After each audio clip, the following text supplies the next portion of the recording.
Ahí está, ya estamos al aire. Buena gente, ¿cómo están hoy? Sean bienvenidos hoy a la cobertura del penúltimo evento clasificatorio offline para la Capcom Cup 12, que como ustedes saben, aún sigue habiendo algunos problemas, obviamente debido al último anuncio que se dio en la Tokyo Game Show. Fue una razón importante por la que decidí no cubrirla, que fue el tema del pay-per-view, que decidieron obviamente hacer esto de sorpresa. Después hicieron el mismo formato que con la Street Fighter League japonesa, que ahora tenés que pagar para ver las finales, o sea, la fase de grupos. Y sí, precisamente la fase de grupos sigue siendo gratis, pero el top 16 y las finales decidieron convertirlas de pago, como la Street Fighter League japonesa. Y la Street Fighter League World Finals, que también es de pago. O sea que, madre mía, a ver si se llega a un acuerdo y se logra llegar a una forma de que obviamente el resto del mundo pueda verlo y que no sea obviamente Japan only, ya que el tema del precio que pusieron para el pay-per-view de las finales de la Capcom Cup y de la Street Fighter League fue obviamente en la moneda japonesa, o sea en yenes. Ajustar el sonido y después lo subir un poquito más. Ahí está. Pero como dije, lo hicieron solo con la moneda japonesa, no lo hicieron con cómo serían las otras monedas. Y básicamente son $40. Así es, $40 para pagar si querés ver la Street Fighter League final y la Capcom Cup y no es separado. Tenés que pagar, si querés ver solo una cosa, tenés que pagar por ambas. Y obviamente son $40. $40 para ver la Street Fighter League Finals y la Capcom Cup Top 16 y Finals. No pusieron obviamente precio, cómo sería el precio a nivel regional, solo que dijeron el precio completo, que son $40 para ver ambas cosas. No podés pagar solo para ver una cosa, porque ahí tendrías que pagar por minutos y aún así es costoso. O sea, por horas tienes que pagar $20. Y si querés verlo completo, tenés que ver no solo la Street Fighter, la Capcom Cup Finals, sino también la Street Fighter League Finals, juntas. Al menos ahí no tenés que pagar por hora, pero de igual forma, no podés elegir una. Porque si querés elegir una, tenés que pagarla por hora. Y eso obviamente es una inversión demasiado costosa. Y de por sí ya el mercado de Fighting Games en los torneos no paga bien. No paga bien del todo.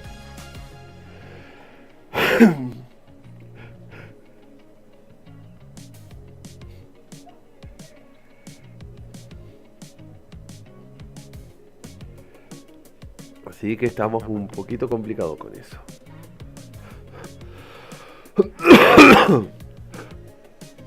Ya veremos qué pasará.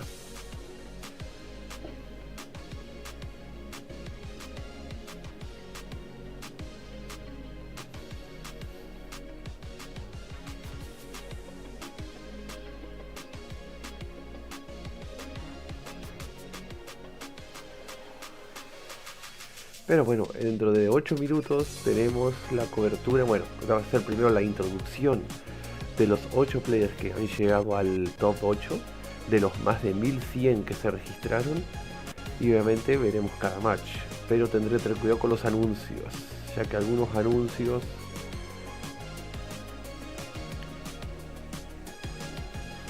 pueden ser un poco complicados. Después de lo que pasó ayer en el día 2, de que en el canal principal de Capcom Fighter, que tenía que ser obviamente con English Talk, era con francés, con French Talk. Mucha gente se quejó de eso, porque si tenían canal para transmitirlo en francés, ¿por qué el canal que tiene que transmitir en inglés aún estaba hablando en francés? Es lo que no entiendo. Ese fue un error que se cometió ahí en el día 2, de que se tenía que hablar en esa parte en inglés, el canal principal de Capcom Fighters, pero resultó ser de que aún seguían hablando en francés. No estaban los comentaristas ingleses en su mayor parte. Madre mía. Pero ok, esto se pondrá bueno en breve, así que mientras tanto tomen el buen descanso que necesiten y ya nos vamos a poner al día con este top 8, que obviamente ya puse cuáles van a ser los matches que tenemos en este top 8 de hoy de la EVO France. Y dentro de poco, en el 2027, vamos a tener un cuarto EVO, que va a ser EVO Singapur. En top 8 Winner Side tenemos a Kobayan versus Dual Kevin, Zangief versus Rashid, USA versus Japan. Y después tenemos Tokido versus Leshar, que va a ser Ken JP versus Ed Terry, o inclusive Mai, ya que Leshar también usa Mai. Luego en Losers tenemos a Blaz versus Dogura, que va a ser un Ryu versus Elena o Bison. Y por último tenemos a Mr. Crimson versus Kawano, que va a ser Dhalsim versus Akuma o Luke. Y Crimson ya había avisado hace unos días en uno de sus tweets que posiblemente este sería el último torneo donde usaría Dhalsim, ya que cuando salga Viper va a estar fully entrenando, o tal vez sea dual main, use Viper y use Dhalsim a la vez. Tal vez use doble personaje, o sea Viper y Dhalsim, pero creo que mayor parte de él se va a focusear más en Viper antes que Dhalsim. Obviamente ya el directo ya empezó en el lado japonés. En el lado acá inglés comienza unos 5 o 10 minutos más tarde. Pues eso ya veremos qué tan bueno se pondrá. En el momento que ya empiece el evento lo voy a poner a pantalla completa. Si veo que se corta, lo regreso a pantalla normal.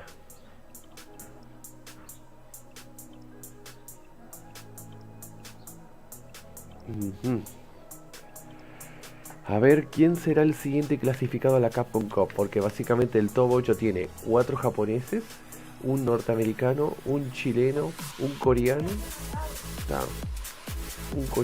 y un francés, que obviamente el único francés que queda con vida es Mr. Crimson, pero justamente tiene que pelear contra el último EVO Champion de Street Fighter V, que es Kawano, y también Street Fighter League Famous Champion.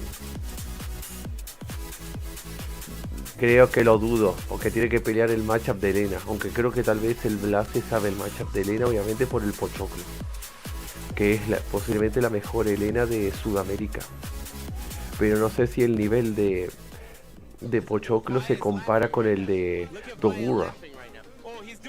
Es lo que quiero saber. ¿Será Blaz posible derrotar a la Elena de Dogura? Porque Bison sé que podrá derrotarlo, porque en Sudamérica tiene a varios Bison que puede entrenar, por ejemplo como Duki, tiene también a Dark, que usan Bison. Bajé y parece como que bajé varios, no sé qué. Déjame uno solo y un limpia teléfono de eso. ¿Cómo que limpia teléfono? Eso que te dice que su memoria está llena. No, esos son falsos. Find every last member of the Yote Six. I swear.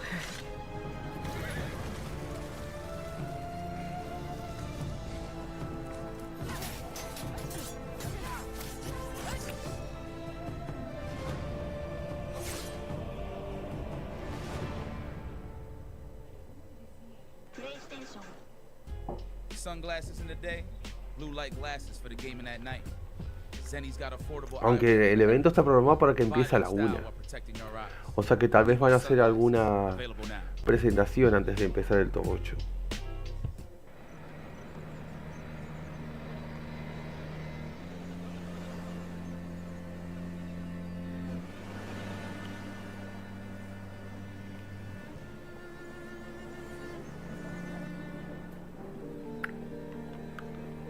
Desde Nice en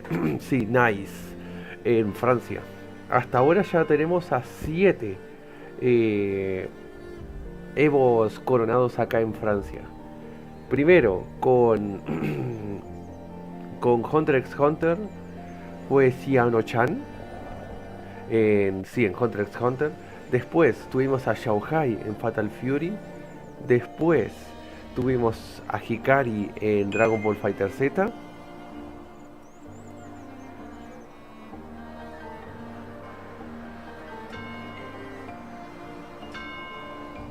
Sí, a Hikari en Dragon Ball Fighter Z. Luego a Usagi en Gran Blue Fantasy vs Rising. Hoy tuvimos a Tiger Pop en Guilty Gear. Y ahora recién en Tekken 8 tuvimos a Arslan Ash, 7 veces Evo Champion, 3 en América, 3 en Japón y ahora el primer Evo Champion de Francia. Y ahora solo nos queda ver quién se coronará como Evo Champion aquí en Francia. De los 8 players que hay, tenemos obviamente en Winners a Kobayan, a Dual Kevin, a Tokido, a Leshar en Winners, a Blaz, a Dogura, a Crimson y a Kawano en Losers. Y obviamente el país más predominante en el top 8 es Japón, con 4 representantes en top 8. Hubieran sido 5 si Yamaguchi no hubiera perdido contra Crimson. Aunque eso sería mucho problema de quejas, porque obviamente habría una Mai en el top 8. Aunque creo que también Leshar también tiene una Pocket Mai.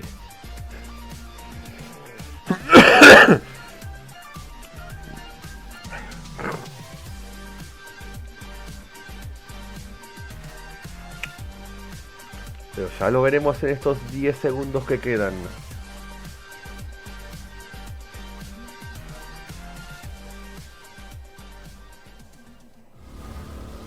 Aquí vamos.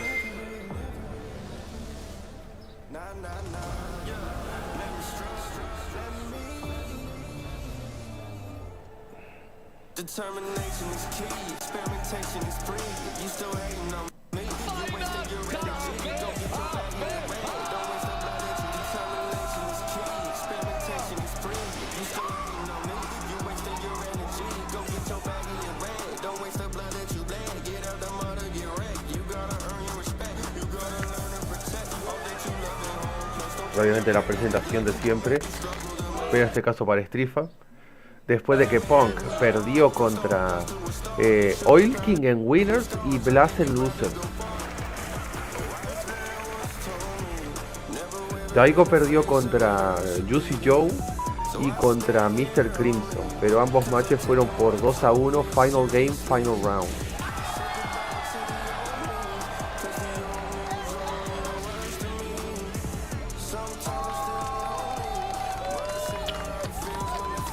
Ahí está, Shanghai ganando Fatal Fury sitio de Wolf en EVO France.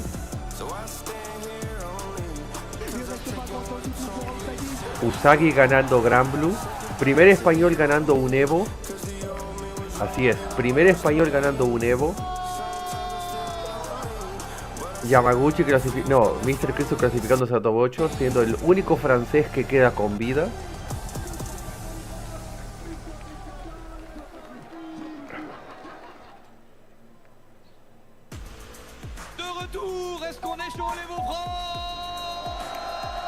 Damascus.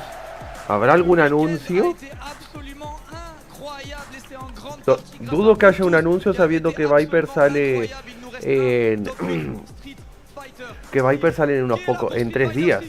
Y Alex ahora hay que esperar una espera de 6 meses. O sea que Alex se mostrará posiblemente tal vez en los Games Awards. Y Alex creo que saldría después de la Capcom Cup.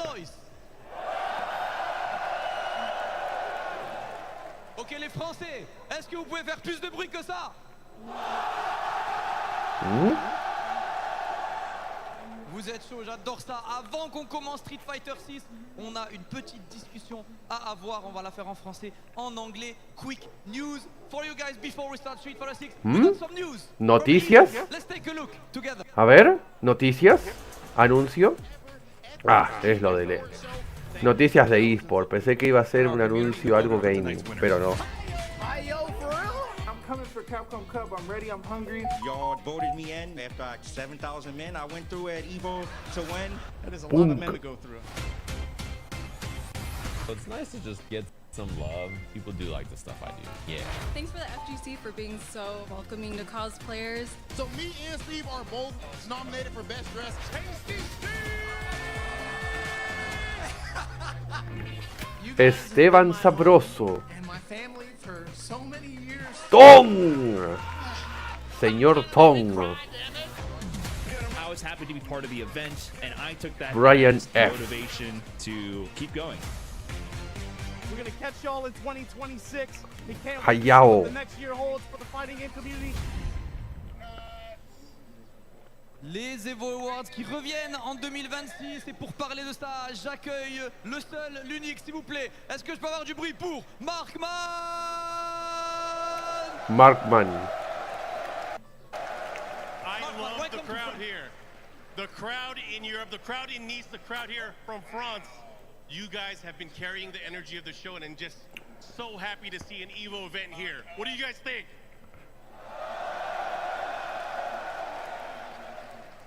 You know, I am excited to talk about the EVO Awards presented by Kadia. We have a few updates on the show, but first, I'll let you translate what I just said. Go ahead.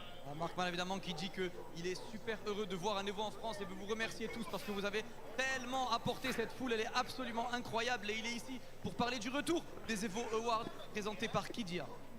No, we had such a good time celebrating the best of the fighting game community. We decided to run it back, as you guys saw. March 28th, 2026. It's going to be happening in Los Angeles at a new venue, but there are going to be some changes.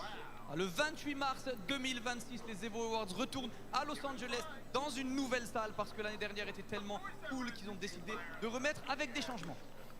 Now, one of the big changes, of course, is we, of course, are honoring the best of the best, but we are going to make it up to you guys, the community, to vote on the nominations and, of course, vote for the finalists. And that is going to be happening during the EVO Awards show, the EVO announcement show that's going to be happening on December the 9th.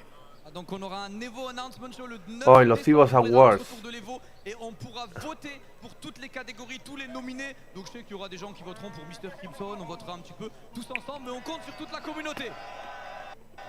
Of course, we will have more updates in early December, but again, remember, it is up to you guys to support your own community. Nominate Es justo después de que termine el circuito del Tekken World Tour, get hype and make some noise for all donde the saldría fighting games that we Miyari love. So, que se mostró su tráiler que sale el 3 de diciembre de acceso anticipado o 6 de diciembre de forma Now, I oficial. just have one more question for this wonderful crowd.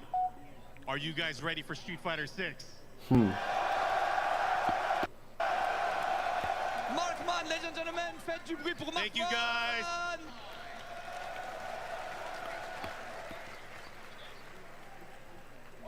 Et évidemment, avant de lancer le top 8 de Street Fighter VI, j'ai deux invités de marque à ramener pour discuter aussi de l'Evo. Parce que bon, comment ça se passe? Est-ce qu'on aime bien l'Evo? Can you make some noise if this is your first Evo? Okay, this is a bad question, but can you make some noise if this is not your first Evo? Make some But these guys will be noise! happy to hear this. Please welcome Bertrand Amar, the director of EVO France, and Rick, the EVO general manager. A ver. Creo que van a decir lo de la fecha del siguiente. De cuándo será el siguiente EVO France. Que obviamente es en 2026. Rick Bertrand, happy to have you here. Listen, Rick, you've been to France here and there, but now you're at EVO France. What's up? I think it's incredible to be here today. The idea of an EVO event in Europe is largely a dream realized, and that Hello. is something only made possible thanks to each and every one of you. Évidemment, c'était un rêve de ramener l'Evo en Europe et ça arrive grâce à vous tous ici dans la salle.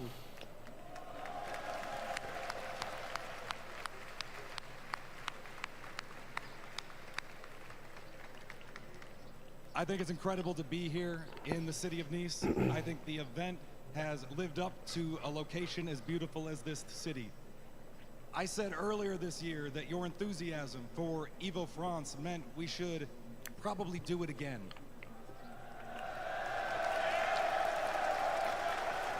Je vais quand même traduire pour ceux du fond, évidemment, pour dire que l'event, déjà, il est vraiment à la hauteur des attentes et à la hauteur de la beauté de cette ville de Nice. Et on kiffe tellement qu'on a envie de revenir.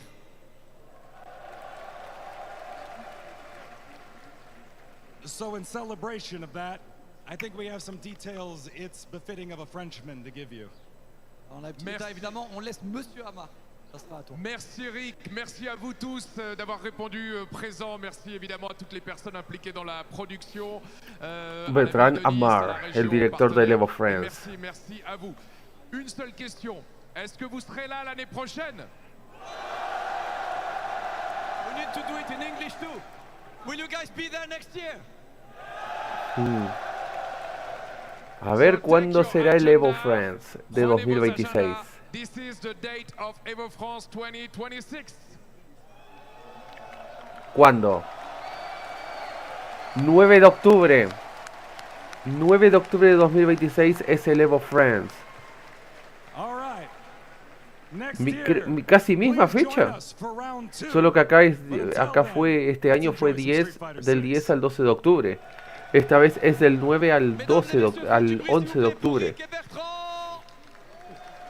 Ok, marquen fecha para el EVO France 2026.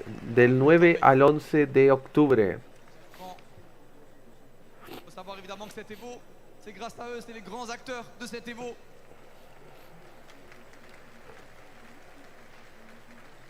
Mais bon, on a assez parlé là, non? I think we've talked enough. What time is it? Are you ready? Ok, creo que se viene el tráiler para Street Fighter. But before that, quick video for you guys. Sí, el mismo vídeo, Street Fighter. Capcom y Street Fighter League.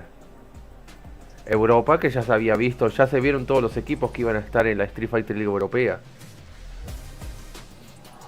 El equipo Aegis. El equipo Wolves, donde va a estar Infectious. El Robot ha vuelto. El equipo Goliath, que va a estar Jabhim, Chuks, Joker y Mark the Shark. Equipo Full Africano. El equipo Moose, que va a tener a Problem, a Walker, a Garnet y a Lex. El equipo Solari, que es nuevo, que tiene a Kainu, Pepito, Luis Sims y a Senor Power. Y el equipo Ninjas, que va a tener a Phenom, Joe, Angry Birdo y Big Birdo. No va a estar Veggie este año.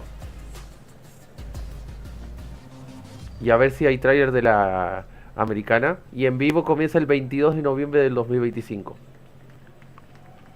Et voilà la SFL Europe, vous avez désormais tous les 22 de noviembre empieza la Street Fighter League Europea, madre mía.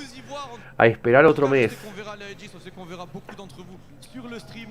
On va kiffer, mais il est temps de se préparer pour Street Fighter 6. Can you give it up one more time for Street Fighter 6 Top 8? Ladies and gentlemen, Street Fighter 6. Y ahora la intro clásica para cada juego. En este caso ahora le toca Street Fighter 6. El graffiti con el tema del Jamie.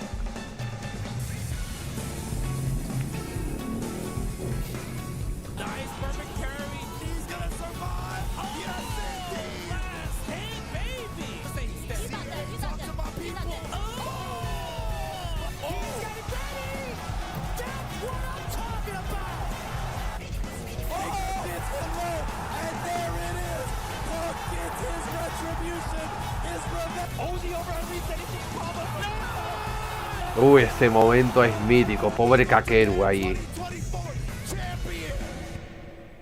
Ese momento fue mítico. Ese drop que tuvo Kakeru le costó todo. 8 players to welcome, on a 8 joueurs à qui souhaiter la bienvenue évidemment tout le week-end. Ici il y a plus de 90 pays qui sont représentés, il y a le monde entier. Donc les joueurs on les accueille en anglais, sauf s'ils sont français, il y en a un petit évidemment, je sais qu'il y aura du bruit. Vous êtes là, vous inquiétez pas, mais on va commencer pour ce top 8. Listen, 1664 players, only 8 remain.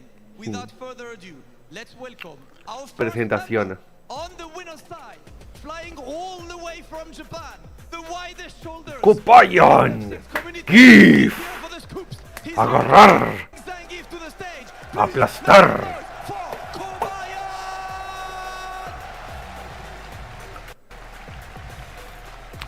Hora de aplastar a Rashid de nuevo, señor Kobayan, y tomar venganza por lo del WC LCQ. Y más aún que se viene el costume del mecha Zangief. DK, Dial Kevin.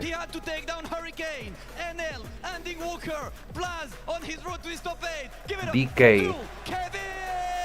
Y sin sponsor, sigue siendo free agent el DK.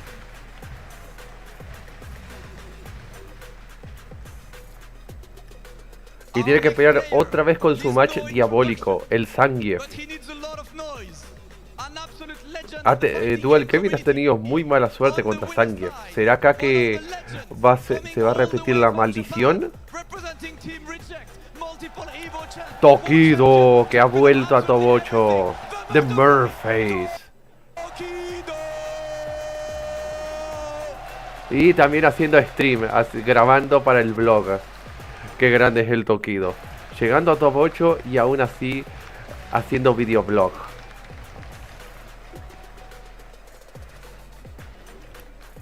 ...26 appearance en EVO para Tokido. Leshar, the Golden Finger. Combo Breaker 2025 champion, CEO 2025 champion, and EVO France top 8. Make some noise for Leshar. Duelo de compañeros otra vez, de equipo.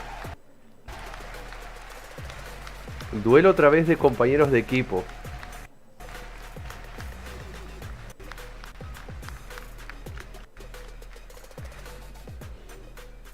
And on the loser side, Y aquí vamos con losers.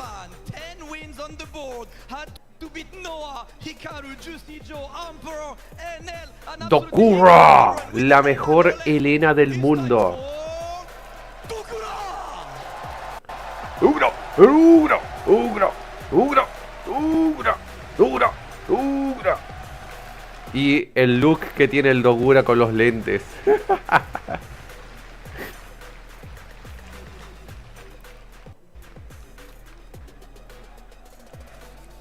Esa pose del Dogura.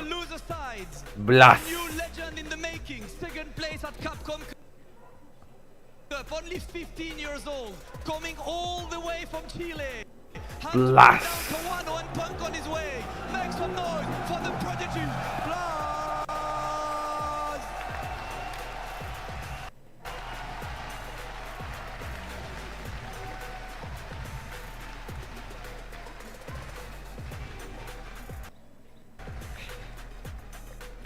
Se está cayendo la señal a ellos, parece ser. Ahora viene Crimson. Il est du côté des losers. Et il y a plusieurs joueurs qui l'a battu. Daigo, Noah, Ryusei, Surimi, Amaguchi, Seki, Mister Crimson.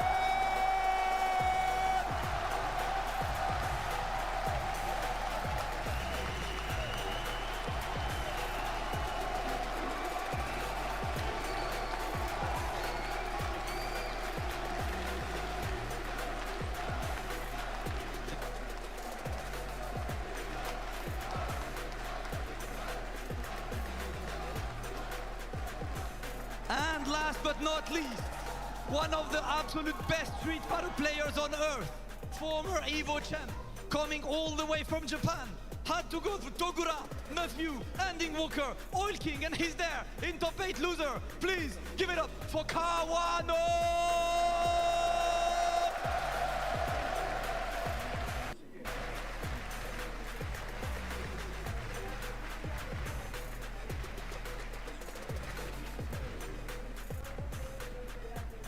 And for all of our Japanese friends out there, what I suggest to give it up to our top 8, please make some noise to the max for a good old Intermission!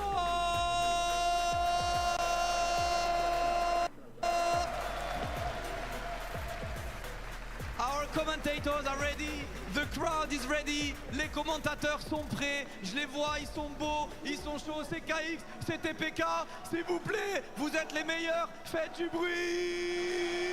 Welcome to EVO France. We are here in Nice, and as you have already seen, the atmosphere is electric. We're down here on the beautiful French Riviera. The Côte d'Azur and the azure blue of EVO is plastered all over the town. Whose name is going to be plastered all over the town? We're going to find out at the end of this top 8. It's my pleasure and honor to bring this inaugural EVO France top 8 to you alongside my good friend, my brother, Ringe. Man, I couldn't be more excited to be here. It is an honor to bring in this SF6 top 8 at the first ever EVO France. You can hear, you can feel the electricity through your monitors about what's about to happen. I can't wait, man. I really cannot wait. You heard the crowd, the response to not only Mr. Crimson, but so many of these competitors, right? You can feel the respect that this audience has. It is a very knowledgeable crowd out here in France, and they know these players have gone through hell and high water to get here. Absolutely. Every time we have a big event out here in France, the love is shown. And you know what? They're always welcoming to the Japanese players. The Japanese players have a strong history with coming out to France and showing out. All the way back, you know, to the start of Third Strike, Street Fighter 4, through that growth period of fighting games and esports, they've kept coming back and back and back. And you mentioned before we went on air, they are taking up a majority of this top 8 bracket, aren't they? Yes, indeed, right? Japan, 4 out of the 8, right? And you can almost even call it 5 with Leshar, obviously being from South Korea, but competes in SFL Japan, trains with a lot of the Japanese players. He is right there, but the first one step into the plate. He said, look at my muscles, as the fact Kobayan has got here, defeating Knuckle Doo to get into this position in the first place. Geek versus Mai, he put him away 2-0. You already know what's about to happen. He hasn't had a great season thus far. He's barely broken into top 32, let alone top 8 before. And, you know, he's currently floundering as well, only 11th in the world rankings, World Warrior rankings, also in Japan. So this has been a real breakout performance for him. But he's going up against a man that we know a lot about, a man who is so well traveled over the last couple of years in Street Fighter. He had an enormous result in his first CPT event of the year at Combo Breaker, but it hasn't followed on since then. Dual Kevin is looking to break into that top 6 at the bare minimum on the Premier points, but in the winner's side, he could potentially go all the way. But he's facing a character that has proven to be a big problem, a big hurdle for him to get over, isn't it, Rich? Yeah, absolutely right. I mean, Itabashi Zangief in the past, just in general, he's ran into many Zangiefs in many important positions, and they've gotten the better of him, right? That could also all be fuel for this fire that he could ignite up against Kobayan, but we're gonna have to see if that's gonna be the case. Also, always want to give big ups to Kev, repping the Marvel on the fact. But even beyond that, you know, Logan, I don't say this as much as I used to because a lot of the orgs have their heads on right, but this guy is still criminally unsponsored. Dual Kevin. Free agent by the way. I do not know how. He has been one of the most consistent, maybe the most consistent North American throughout the 2026 CPT season, 2025, excuse me, getting ahead of myself, but we shall see. This Zangief character has proven to be demonic for him in the past. And Kobayan's got a very interesting style of Zangief. It's so patient. It's reminiscent of like the old Street Fighter 4 style. He's not, you know, averse to just creeping across the screen. He is such a patient, risk-averse style. It's not the gambling style that you see from the likes of Itabashi Zangief. I'm really interested to see how Kev deals with that, because when it comes to the neutral pokey-style characters, he has fallen foul of those this season. And Zangief, he excels at that, right? He's got a strong ground game, good range on his normals. He might not get the most reward as some other characters, but nonetheless, trying to play on the ground, slow, patient against this dude is not going to be easy. You can already see that patience. He's not being tremendously proactive, and he's forcing Kev to try and get in with those heavier buttons, but there catches him asleep at the wheel, and that's such a great okey-doke kind of style of play. Wow, and then the Fierce coming out, absorbing the overhead. Long whiff heavies here from Kev. Indeed, but as you put it right, Kobayan, he sets such a, premise, or he has such a presence in the neutral that he can sneak in those drive rushes in a command throw if he's at that certain range. No check attempt there, no check attempt again, and Kevin is in. That's his first opening, and Kobayan takes the throw, finds himself nearly in the corner, and Kevin goes to some safe zoning pressure with those whirlwind shots. There's the overhead, and he just takes his plus frames, and now Kobayan finds himself in the corner, but the delay gets back thrown. Oh, the immediate drive reversal and wake up, and Kobayan takes that first round, not really having to break a sweat. Let's see if Kev can change his neutral approach. Looking swinging for a big whip punish, but again, the SPD plants him in the pave. Yes, indeed, and now even switching it up here, you see the throat chop afterwards. Kobayan's not going to just simply rely on command grab. We talked about it, and finally does get a check here. The slow, patient style paying off, huge backdash that time as well. Kobayan just giving up his turn there, expecting a reversal from Kevin. Oh, let the saw ring out here. Gonna drain some drive gauge. Actually goes into the level 1 after to make sure he gets the rest of it. Burn out, but he's got 3 bars.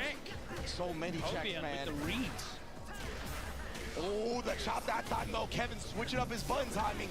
Oh, and he tests him with the DI. Kobayan not gonna find the answer, and we're going to a round 3. Yeah, Kevin accurately, identifying that Kobayan's playing a little bit too passively.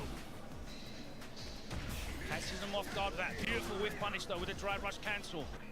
Takes the knockdown off the left, just encroaches. Kobayan very clearly happy to just play in the middle of the screen, and Kevin's getting most of the success. But he does get those whiff punishes and does get the corner carry. Another backdash from Kobayan. He's not scared to backdash out of these knockdown situations. Yeah, but he's very low in drive. That's why you see a little bit of patience coming out from Kobayan. In addition to just being his general play style, we got the level 2, and he's gonna instead choose the drive reversal to burn himself out. Try the neutral jump to fade it. Huge, wasn't it? Yes, indeed. Big punish counter, gets the knockdown, and there's the Oki again, corner pressure. Oh man, checks him again with the stand medium kick. Kobayan, he's still sitting on level 3. Muerto. Y ya empezamos bien. Kobayan aplastando a Rashid como debe ser. ¡Tácate! ¡Aplastar! Just been in response to the drive rush purely wanted to Bear power. with whatever happened, and he Exo. Okay. Oh. Give aplasta. Just out of range for the light to link after the crash short. Triple shot. This Rashid Zangief matchup, right? Rashid's snowballing has been toned down a lot over the course of SF6. With the big health of Zangief, it's going to be tough to consistently get these dubs on this character.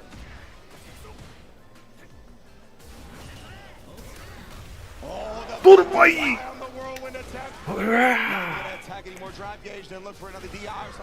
No, muerto. Aplastar. Aplasta lusa. Ok, vamos a ponerlo en pantalla completa. Bueno. Se esquivó el Target Heavy Punch. El Target Standing Heavy Punch. Cabeza. No. Chequeado el Dry Rush. El buen señor Gui.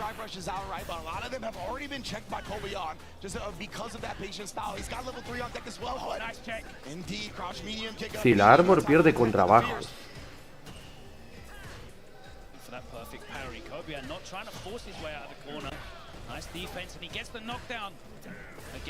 No, muerto. The recovery frames, and he is able to close out the combo and put a round on the board, and all Wifió ahí ese Charger. when Kevin is able to put Kobayan in the corner and force him to guess. This mid-range is not working out for him. Hopefully able to engineer these situations again, but Kobayan is just, he's not in. No, pare. Y es con las voces en japonés. Very smart stuff. And that's another change. You were talking about how the changes affect Rashid. Not getting Oki after the OD mixer on wake up is a big deal, and he's splattered against the wall here. He's going to be able to get the level 3. Muerto. He's got a lot of loyal fans in the arena tonight. The French 2-0 para Kobayan. Dual Kevin tiene un marcador horrible contra Zangief players, especialmente Zangief japoneses, Zangief asiáticos. With that, Zangief already up 2-0, and Dual Kevin finds himself in a very familiar Y esta Kobayan le viene bien, porque necesita los puntos para clasificarse, o tal vez se puede llevar la autoclasificación, en el caso de porque recordemos que tanto Leshar como Kawano están clasificados.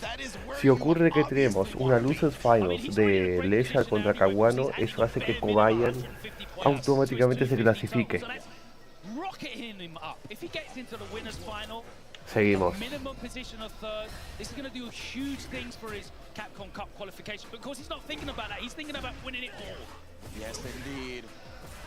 And Dual Kevin, he's got to dig deep now. We Vale. get another drive rush in there, right? But it hasn't been too consistent. Agarrar. We get a drive rush cancel, spend a lot of Ay, meters muy now, fiado. but getting the big shimmy out Adivinanza. is huge. Otro agarre. Oh, tried to bait something out. I'm not even sure what he was looking for. Maybe a drive reversal. Great patience, though, from Kev. He's got the huge life. He didn't afford to take an SPD. Doesn't need to do anything major in those situations.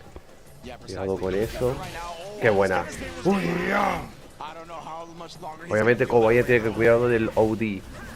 Del ODDP. No, muerto. Round para DK.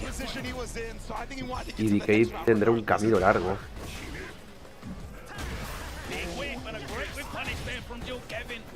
Pike. Level 2.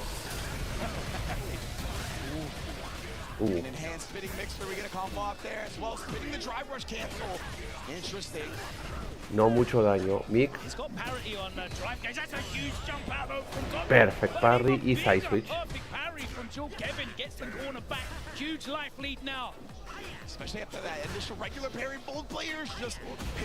No. Agarrar. Oh man, he's still sitting on that level 3, but you know he wants it for the next round. Level 2. Esto parece un poco GG para que DK descuente.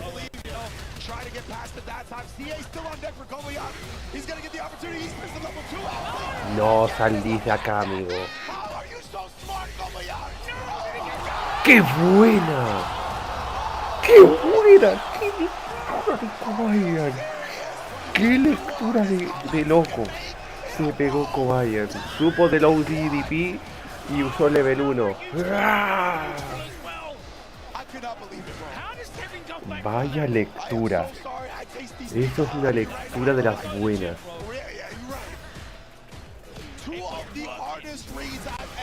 No. Perfect parry. Side switch. Kevin not able to turn these positional advantages into life. He finds himself down here. Side.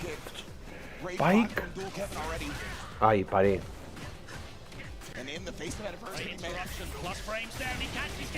¡Penemexa! Se quedó en burnout. Level 2.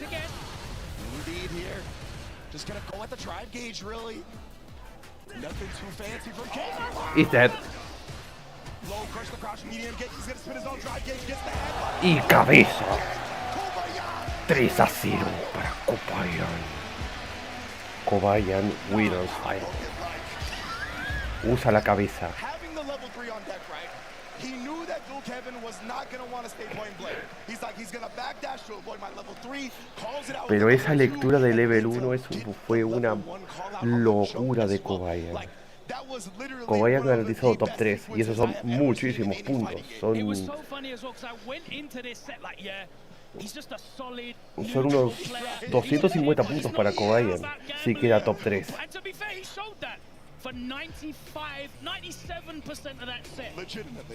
Son unos 250 puntos para Kobayan, ya garantizado.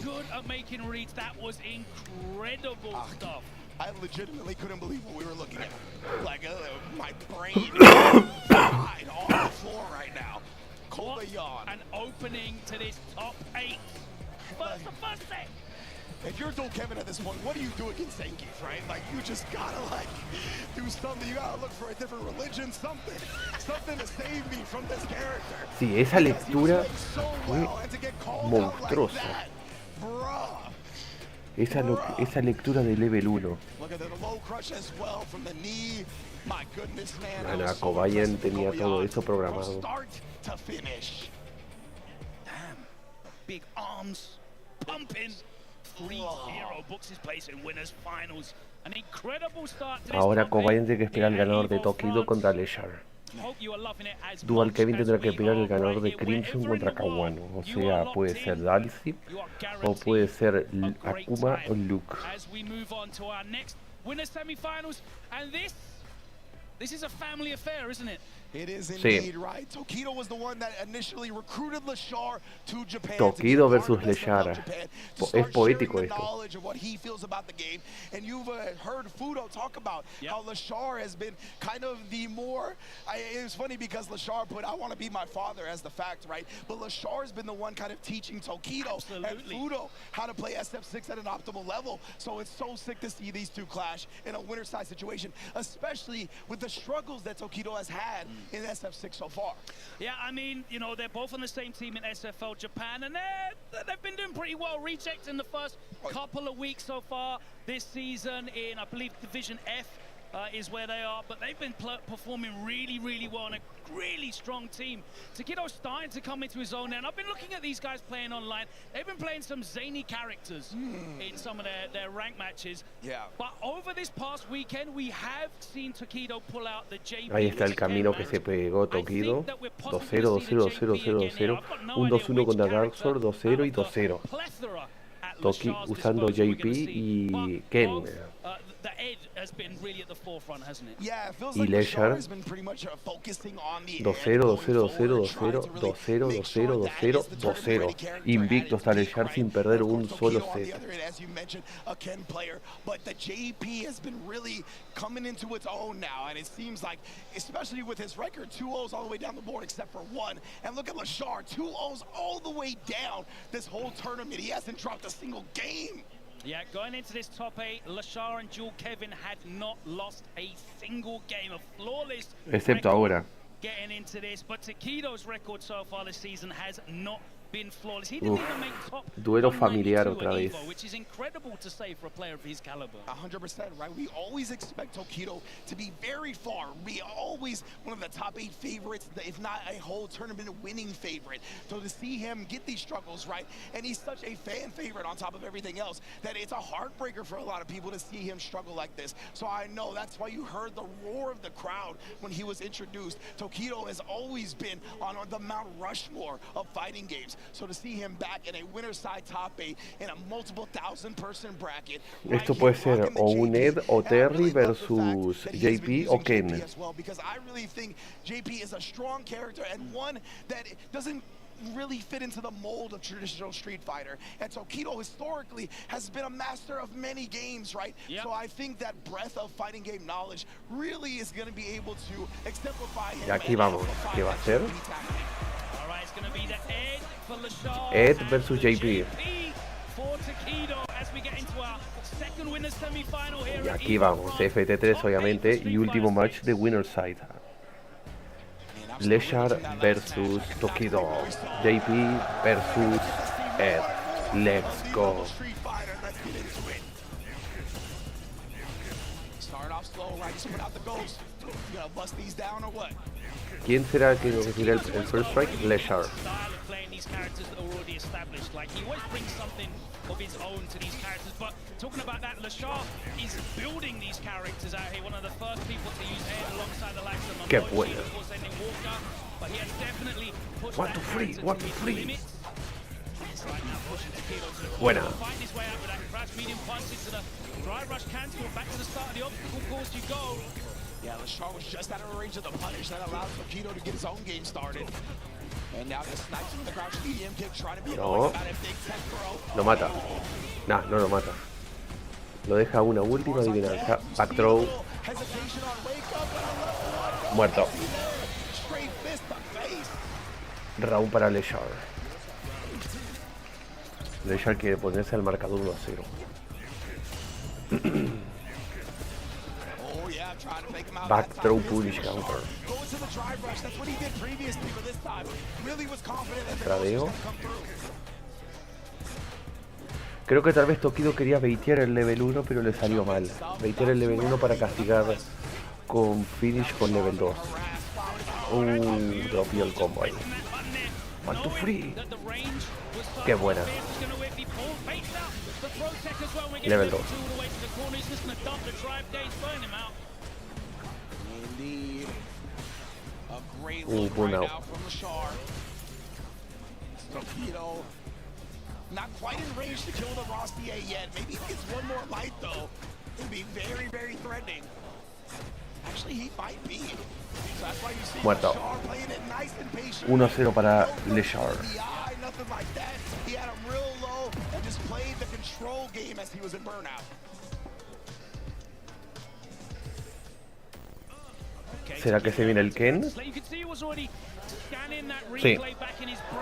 El Ken.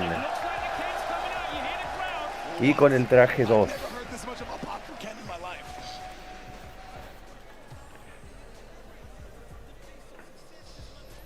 People want to see it, right? Obviously, Ken was in the limelight for a very long time in this game. Y aquí vamos. De vuelta el Ken. Ya que el JP no funcionó.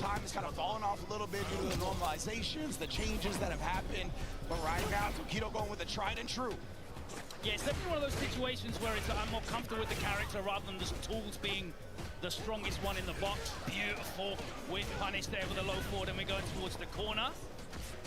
Oh, wow. Yeah, I was Oh, not you expecting can. him to steal that corner there. Looking like Avon Barksdale.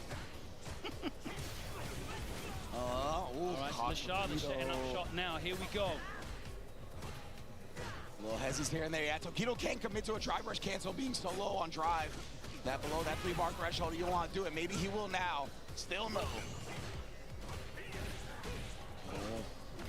He is starting to commit to the Jin Rise though, trying to play some mind games off the crouch medium kick instead. Yeah, Jin Rise effective against Ed with that 13 frame reversal, level 1 and the OD, so definitely susceptible to getting mixed. But you do have to space it because of that 5 frame light reaches really far.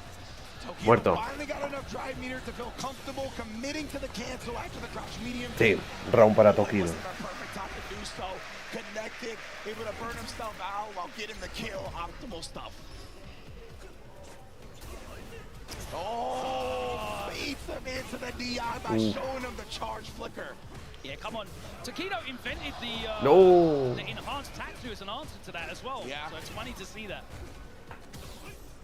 Gotta see, I think it was like one of the Japan premieres last season of CPT. Qué buena. Clash in this exact matchup. Throw.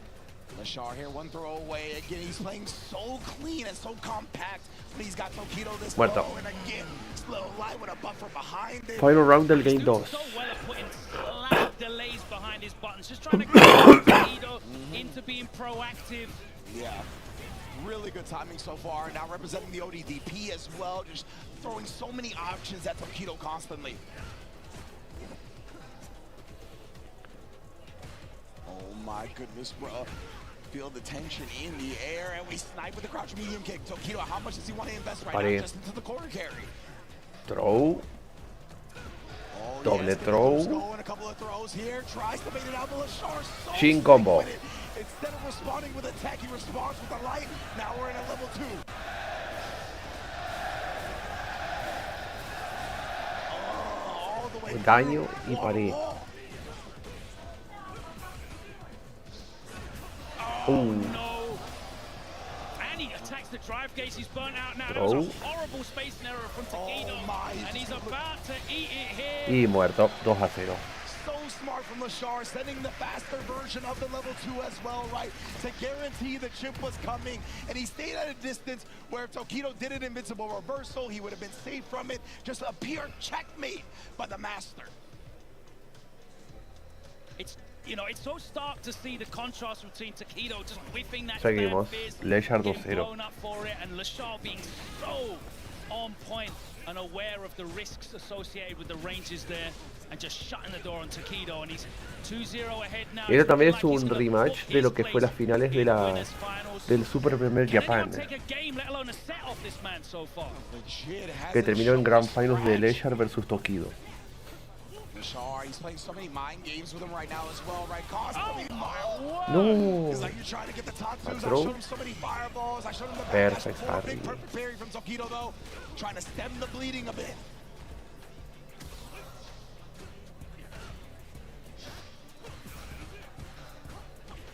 Oh, nice. The light kick response right there, right now, letting Leshar continue his pressure. Muerto. He does get the counter hit though, which combos Set into point it. para Leshar para pasar a Winners Finals. And it seems like every time Tokido does get the momentum, does get these openings, Leshar tiene la plot armor. cracking at all, and he's so patient in waiting for those openings to counter back and steal, rob that back from Tokido, just shut him down. Here we are in the corner again. Perfect parry, pero no castigo. Indeed, oh, he caught winding up the fierce right there. Tokido Level is getting 1, level the 3, full level se 3 lo now, gasta. right? Because ideally he goes to a Necesita third el daño. round, so he's trying to give himself some time to build up that super meter in addition to getting that drive bar back. Yeah, it's also a great position after that level 3 when you're in the corner. Oh my word! And another space and arrow from Tokido gets punished perfectly from Leshar, and we're going corner to corner now. Ooh, does snipe with a crouch medium kick. Real healthy on the drive gauge, so not afraid to send it behind it. Ooh, a nice little delayed jab as well. Blew up Leshar's fuzzy timings defensively. DI is there as well. Tokido not going quietly into that good night.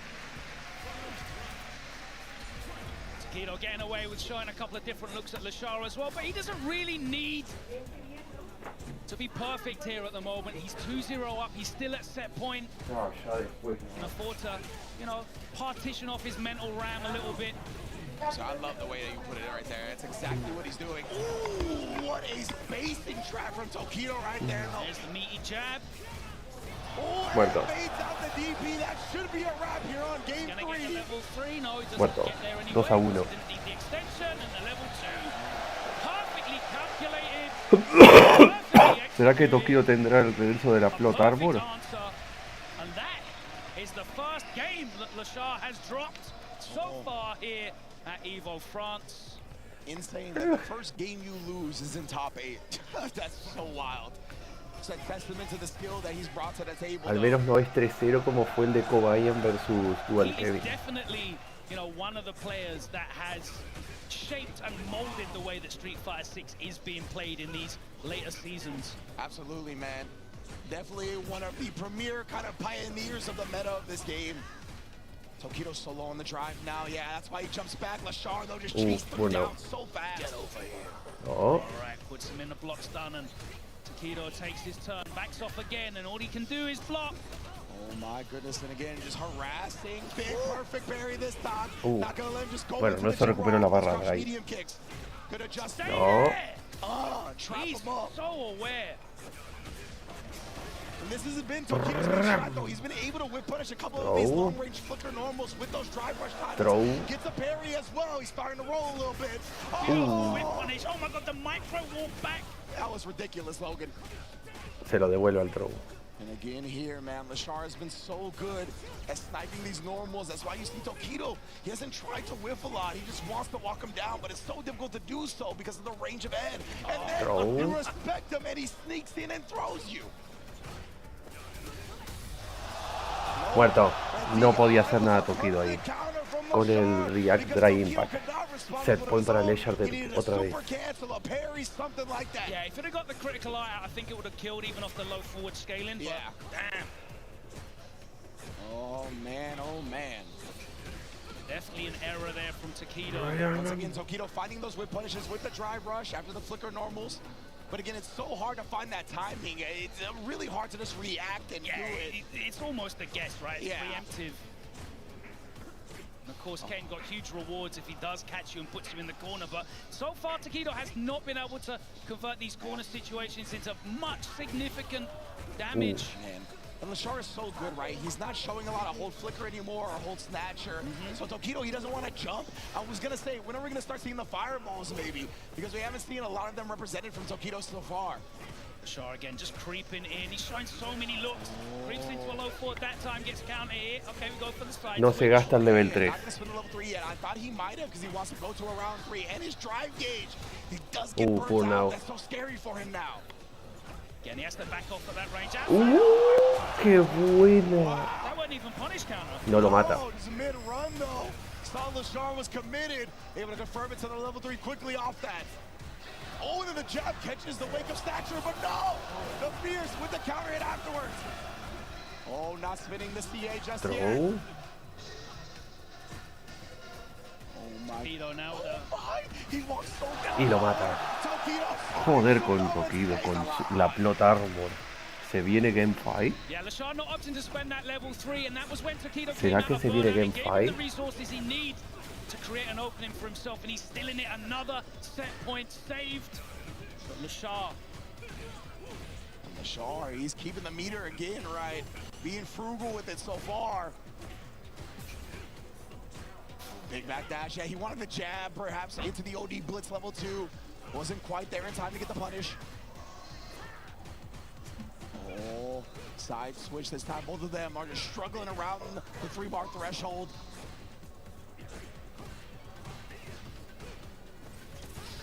Oh boy! Side switch. One way to get the side switch.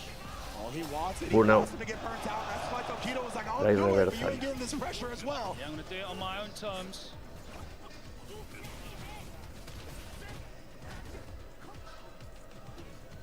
Kill rush back here. That perfect distance to the stature. Catches him low, but again, not too much meter on his side, so not a big reward right now. Immediately spending that 3 bars as soon as he came out of burnout. He's fighting for his life here. Oh my god, inching forward, but he's showing so much respect to Leshar. Oh, I love that. Yeah, you gotta keep pressing right. You can't let Leshar put you in burnout here. Both of them, this has been a tug of war. Does get burnt out, no confirm it to level 3 that time. No confirm of the overhead either. Oh my, not a lot of time is left either, Logan. 15 seconds on the clock here. Using that fireball to just get in. Oh Keep my him in block goodness, stop. he's got his drive gauge back now. There's only 7 seconds, man. Oh, he's gonna use this to burn out. Joder, Tokido con la He's got a lead. plot armor. The scaling. Is it gonna be enough damage? What on earth is that? ¡Ay, parecía! Leshar Winners Finals 3-1 contra Tokido. Pensaba que Tokido iba a ganar ahí por el timeout, pero no. Por un píxel. Así que Winners Finals confirmada. Kobayan versus Leshar. There was no way to see any difference between the life bars, and Leshar securing the pixel of damage there to book his place in winners finals. Sends Tokido down into losers. Hey, you know, let's talk about that last bit of instance right there, right? Where he got the level 3 in reversal to the level 2. He got the little bit more damage tacked on. And in those situations, a lot of time, people will run away, right? There was only 4 or 3 seconds left, whatever it was. Usually people run away. I like that he did it in the moment. I really like that he stayed aggressive, tried to make sure that Leshar never got a real opportunity to do damage back. But the perfect parry, man. The clutch gene in this kid has Con esto been el Winners ahí está completo. El Winners Finals está completo. Such an incredible read as well, because as you said, in your mind you're going to be thinking he's going to Kobayan be versus Leshar. to be able Si, to be si in Leshar that gana, moment to turn your el thinking clasificado será el que gane Losers Finals. O dependiendo de si Kobayan pasa a Grand Final, Winners Side tendrá que esperar a lo que pase en Losers Finals. Here we go, let's take a look at this. And look, 6 seconds left, 5 seconds, and he goes in, and there could have been so many options. And Leshar was like, nah, man, I know you want to keep me on the back foot, because if I just block one more sequence, Y ahí está, Tokido va a pelear contra el que gane de Dogura contra Blaz. Y posiblemente tengamos un Blaz versus Tokido, o tal vez Dogura versus So that Tokido. is going to be a Japan-Korea affair in winners finals. Kobayan and Leshar, 2 of the most exciting sets I've seen in Street Fighter VI kicks off EVO France top 8. Couldn't have asked for a better show. Incredible start to this top 8 here in Nice, and the crowd here inside this arena. they're loving it as well. The energy, the atmosphere in here, it is befitting of an EVO, isn't it? Absolutely. Like this vibe, the electricity, the atmosphere that we've experienced, not just today, not just in this top 8, but throughout the whole weekend of EVO France has definitely been reminiscent of true EVOs. Whether it be EVO Vegas, whether it be EVO Japan, EVO France has joined that Y muy triage. pronto Evo It Singapur. has been an incredible start to this top 8. Thank you for joining us. Se viene right un here. commercial break. We are going to take a Yes. short pause. Well, hold on. I think they're going to show us a freeze frame of the health bars. Oh, okay, we've got that. That's what we're A getting ver. down right now. Oh, production is Análisis on point. para Thank you so saber much. qué This pasó. is so sick right here. So we're going to see, obviously, we got the level 2, level 3. It's going to come out right now where we see the level 2 in response. Level 3 goes through it. But yeah, I really want to see the freeze frame. How close was this in terms of health bar at the end of the game, man? We're going to get it in a moment here. But, yo, it's so exciting seeing these first 2 matches. Here's the level 3. You get a little bit of a combo afterwards, right? Leshar, I mean, the cojones to put on the table here, to bet on the parry, right? Ahí, And then el perfect heavily parry skilled, justo en el his momento skill. exacto. How are you going to be able to get that, right? Goes with the heavy, back-to-back heavies as well, right? Making sure he optimizes to try to get as much damage Veamos. as possible before that timer ran out. And he needed that last DP.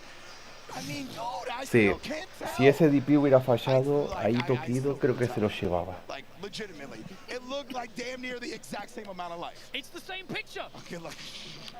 Crazy. The clutch factor was unbelievable there from both of those first winner semi-finals. Yes. Incredible stuff. Well, the action's going to continue here. That's the first 2 of what is going to be Ahora sí, viene an el corte. unbelievable series of matches if that standard continues. Do not go anywhere. We're going to be back after this short break. It's EVO France Street Fighter 6 Top 8 continues after this. First ever. Ok, corte de 5 minutos.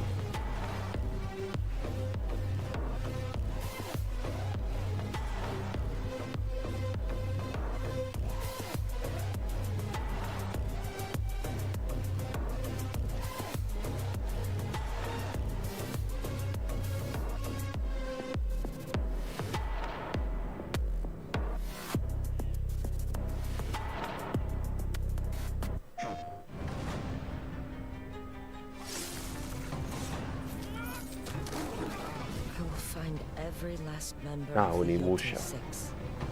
I swear. Onimusha.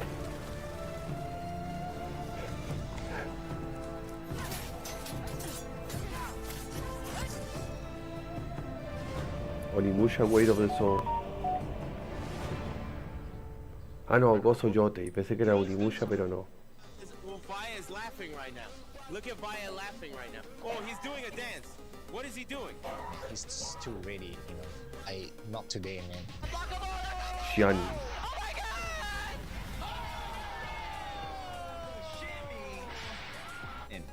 参加して、でその時にまた賞金額が上がって、いや気持ちは調子良かったですよ。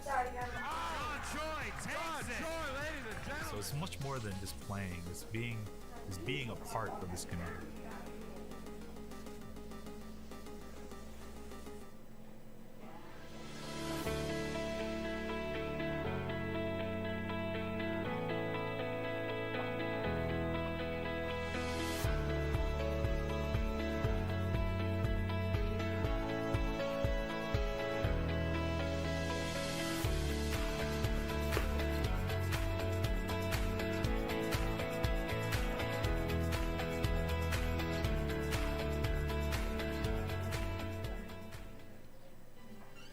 Ici, le soleil se lève au sud. Ici, nous sommes une terre de contraste.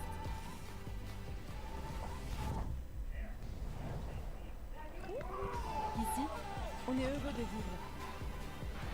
Et on croit en l'avenir. Ici, on ne fait rien comme les autres. Ici, le soleil se lève au sud. Espera, voy a adelantar. Voy a arreglar la calidad. Ahí está.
Man, what an incredible way to start this EVO France SF6 top 8. Want to give a big shout out to PlayStation Tournaments for that last replay as well. And of course, the action doesn't stop at EVO, right? We also got the PlayStation Tournament series that's going to be going on all the time, all the way. Vamos con Loser Size, Dogura versus You Blaz. can compete in Guilty Gear Strive, Fatal Fury City of the Wolves, and Tekken 8 on PlayStation 5.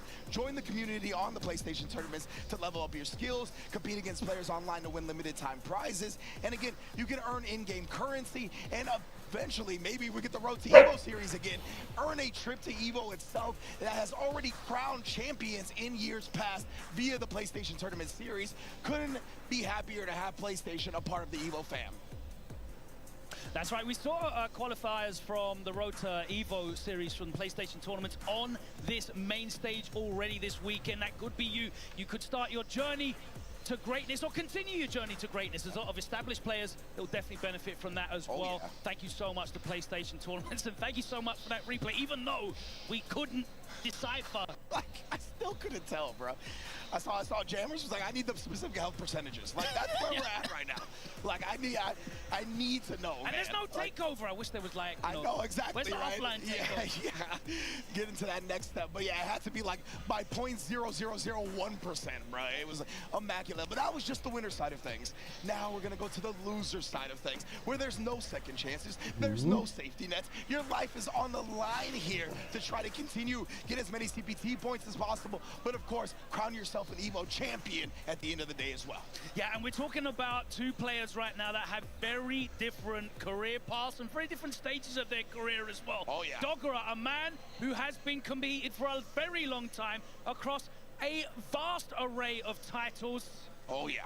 And he's going up against a player who is nearly a third of his age. I don't want to put years on Dogura, but he is. Yeah, I get you. Dogura, of course, has not really been ever present this season in terms of results. He started perdiendo out with contra the Bison, Dual but as Kevin, soon as the Elena started shifting tirando a into Kawano his y a Lucy arsenal, Joe y a he Shaq started to Salusa. fall through. He did, of course, finish second in the first World Warrior in Japan, losing to Goichi. And that was like a mixture of Bison and Elena, but now he's all in on the Elena. He's been having a great run in Street Fighter League Japan. The last 3 matches he's run back to back to back, repping for Crazy Raccoon. So Dogura's Elena is here and is certainly teaching a few lessons. Dogura. But Blaz is not going to be Aquí vamos, unaware Blaz of versus this Dogura. matchup. He plays a lot against Pochoclo in Chile, and Elena play, who's actually here at EVO France as well. Yeah, so he's going to definitely know this matchup very, very well. And man, I think Y part el of victory Dogura's pad de success Dogura. with this character, right, is how underrepresented Otra vez she me lo is at a perdí. competitive level. So the fact that he's going to run into Blaz here in top 8, one of the few players that's going to have. Aquí vamos. Sagat. What? Blaz breaking up the Sagat. So I was watching replays literally this morning of him playing against Pochoclo. Ryu, Elena, Ryu, Elena, Ryu, Elena. There was one video of him playing Sagat in this matchup. Well, hell, and that went to the last. It was 4-4. Went to the last. Aquí vamos. Last. But this is very. Sagat versus Elena. Primer Sagat que vimos en Top 8. Dijeron que no iba a haber ningún Sagat y nadie se esperó esto. Not particularly effective against Elena with the tools that are exposure. Dogura is so good at playing a patient with punishing poking style of Elena and just waiting for those openings to get the corner carry and really take advantage of the damage at her disposal. And Japan's got some prominent Sagats, right? Obviously, Sí, Bonchan has been finding his groove with the character as well. So Dogura's gonna have a lot of matchup experience, even with Sagat being fairly new. And right now, he's doing such a great job here. He's like you said, a poking, prodding style with Elena. Great at whip punishing. He doesn't get overzealous about it. We already saw Tiger Knee get perfect parried. So Blaz. ¿Quién se llevará el primer round? ¿Dogura o Blaz? Too far away for that light kick to Lee. But you know what's never too far away? Those Sagat normals. I will crush you. Coming through heavy. Spinning the level 2 as well. Getting that drive gauge advantage. Oh, that Muerto. He bet it. And Blaz. Primer round para Blaz con Sakot, el tigre loco. ¡No! ¿El perfect parry falló? El perfect parry falló y fue punish.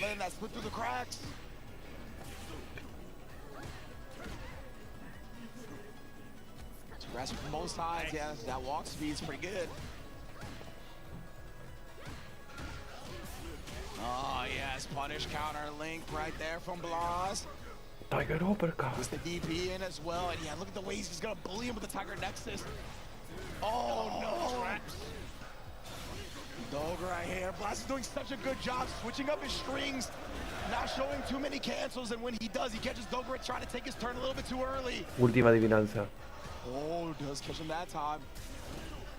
DI does parry because he knows he can't afford to DI back. He didn't have enough health.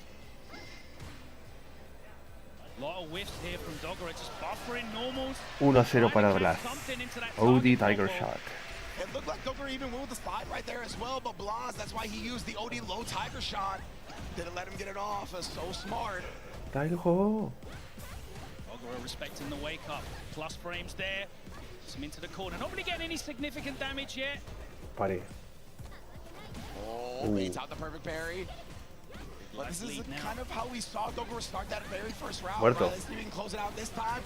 Will do so with the Y con el Damage perfect. to spare as well. Dogura starting to show the effectiveness of his style. He doesn't really rely on those gimmicks, right, with the mix well and the mix-ups. He's just here to play footsies. Might throw in like a drive rush medium kick or a drive rush roundhouse. El Tiger Nexus. Yeah, there it is right there, the drive rush medium kick, as you called it out. But yeah, he's incredibly good at whip punishing with his character. Oh. That's where the overheads will come, right? When he looks to get Oki off the situation. He's not really trying to gimmick you out in neutral at all. And she's got such good corner carry as well, right? You can afford to be patient. Indeed. Gonna spend the OD here. No, just goes for the... Woo, there's the hit. Yeah, so No agarre, no había alcance para el agarre. Just missed face though, and Blaz making a pay for it. I love going into the level 2 again, right? That's gonna switch the drive to advantage. Nice damage on top of it. Blaz parece que le gusta mucho usar el level 2 de Oki en vez de usar el de full daño. ¡Qué lectura! ¿Muerto? Nah. Muerta. Vaya lectura con el level 2 y acá Blaz se lo devolvió. Voy a abrir. Again, just poking him down here. Blaz is so good at not overcommitting with this character. Blaz is doing such a good job defensively in neutral as well. He's very rarely getting clipped. And I see so many people. Oh, that was such beautiful spacing. Again, he has known every time Dogura wants to slide, he has countered it perfectly. 2 whip punishes, the low fireball. And then that crouch medium punch. No, el draw. Drops the combo. And Dogura not ready for the whip punish though. Ahora sí. Oh my, bro. Blaz committing the special behind 2-0. The crowd coming to life with the Muay Thai elbows to the dome.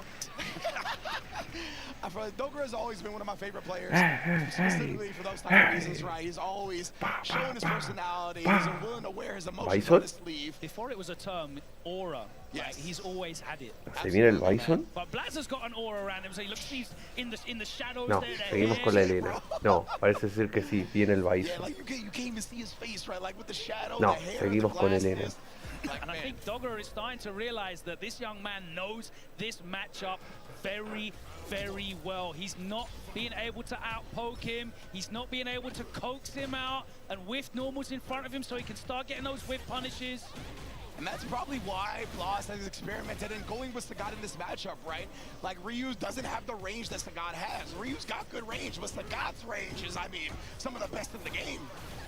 Very difficult to set up whip punishes against the character. Yeah, you really need to start preemptively counter-poking with Elena to stop and beat those normals on startup. Exactly. And that's not really Dogura's style.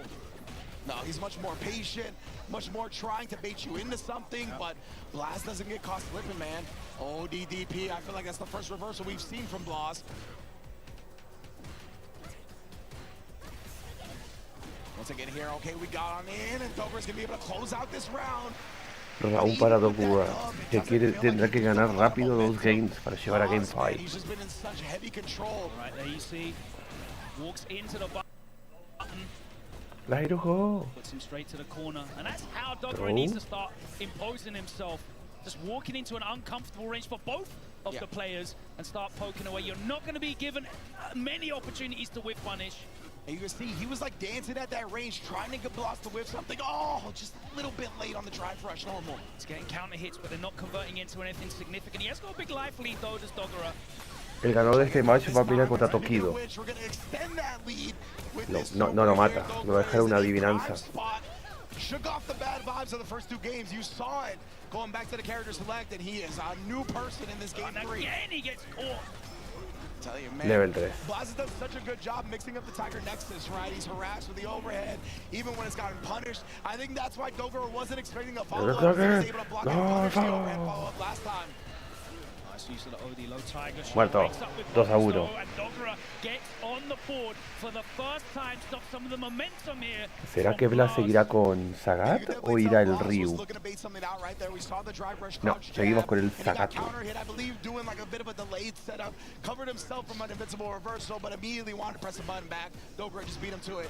Nice walk back there from Blaz, gets the punish counter, and he spends the 2 bars to put him into the corner. Big chunk of damage now. Dogura. Oh man. And then we're gonna toss him back into the corner here. That's huge, right? Cutting off the screen real estate for Sagat is big. Qué lectura. Big whiff from Dogura that time. Oh, muerta. Well, oh my word, that is... Put him in the ground. Yeah. You cannot bet on an invincible reversal and live to tell the tale. Set point para Blaz. Blaz on set point. The thing I love about this kid is if you I make a will mistake fight you against until you him, fight of you are red. paying with your life. Overhead. Feel it. He knows he's got the momentum. 99-second drive rush overhead. Blaz is so good at playing so solid and then surprising you with attacks like that. Yeah, he's got like a level of confidence that belies his years. It's not that youthful exuberance where they got no fear. It's a confidence in knowledge and wisdom. Legit, like the work I put in has given me this confidence to make these hard reads, make these decisions. Dogura with the target combo. ODDP, get off of me, bro. Tiger uppercut. And to me, that felt like a reaction against the breakdance fighting of Elena. Spin side is going to take him to the corner. Yes, he's going to cash out. Level 3. Lo necesita todo el daño que sea posible. Level out the life lead as well. He's going to pull ahead a little bit. Yeah, pass Blaz in the corner here. He's got to make sure he doesn't whiff with a significant normal like he did last time we were here on the other side of the screen. That's what allowed Blaz to get so much damage in this round. Ese level 3. This is the dangerous thing for Dogura. He can't afford to get Muerto. There we go. Oh, just as he got into CA range as well. Sí. That's gonna do it, man. Blaz taking it 3-1 over Dogura. Dogura eliminado 3-1. Because Dogura was nickel and diming him with single hit counter hits in the corner. And it was Ese confirm le costó carísimo a Dogura. Blaz se va a enfrentar a Tokido en el top 6, en el Losers Round 2. Blaz knew that he was going to get that level 3. He cashed out that huge damage like we saw before. Así que ahora vamos con Mr. Crimson vs Kawano. El ganador se enfrentará a Duel Kevin. The next generation of kids and your grandkids, he's going to dump everything he has to make sure that that moment counts. Your whole lineage is going to feel that. Past, present, and future, right? A generational curse. Legit, the ancestors are going to shed a tear when you test the Blaz. That's just how it be. But man, that was just immaculate stuff. This man never whiffed anything that wasn't a light or stand medium punch. Stand medium punch, extremely hard to whiff punish, right? So you're not going to get caught like that. Of course, let's look at this replay presented by PlayStation Tournaments. Besides that, though, crouch medium kick, always connected. Crouch medium punch, always connected. Whether it was a heavy punch, crouch or standing, always connected. And Dogura, he wants to get those whip punish games. He was dancing at that range, but Blaz was too good, man. He never let him get him. And he wasn't really able to, like, Blaz contra Tokido. ¿Irá por Ryu o irá por Sagat otra vez? Ahí está, ahí se confirma. start playing that way. He wasn't able to do that against Blaz, and it really showed how much experience Blaz had in the matchup. And again, we'll give credit out to Pochoclo. He's definitely played a lot of sets against him in that region, and that sometimes Y is con all it mando, takes, you lo know, juega a con competent, competitive player to really arcade show you stick. what's capable in Blaz this contra matchup, Tokido. and you can go and do the work yourself with a brain like Blaz has, and he didn't make any mistakes. As you said, nothing was whiffed. There was nothing Y aquí viene Mr. Dogura Crimson It was just bones, contra and the plate Kawano. was empty. And I love that you identified he needed to get into that counter hit range, right? But let's move on, because one of the main events of this top 8 is about to begin. You hear the crowd. They want Mr. Crimson on that stage. The home country boy. They show him on the screen, and the crowd erupts. The Aegis shield is up. El Aegis Shield, el escudo Aegis. Looking to shield the entire country of France from yet another Japanese invader in Kawano. And I love that Mr. Crimson has brought out the blue jersey as well today. The tricolor on the arm. He is getting maximum home country power up. Everything that he can pull here to stop a former champion in Kawano, who also has not had the greatest of seasons so far. You know, he's been very, very much looking for, you know, these big results again. Yeah. He's been drifting outside of top 32s. Now, of course, he's already qualified as a member of the Good 8 squad, the SFL Championship winners. Yes, indeed. Yes, indeed. That's why Itagi Kawano has been really experimenting this season. Not too concerned with finding his groove, but he's found it now as we get the light show here in Nice, France. My goodness, bro, it's so sick to have an EVO. Y aquí vamos, Crimson versus Kawano, Dhalsim versus Look at this, bro. Akuma or Luke. Bray Wyatt, we feel you, bro. Cannot wait to see the photo gallery of this afterwards. Yo, the shot of them with the lights behind is slightly blurred. Amazing stuff.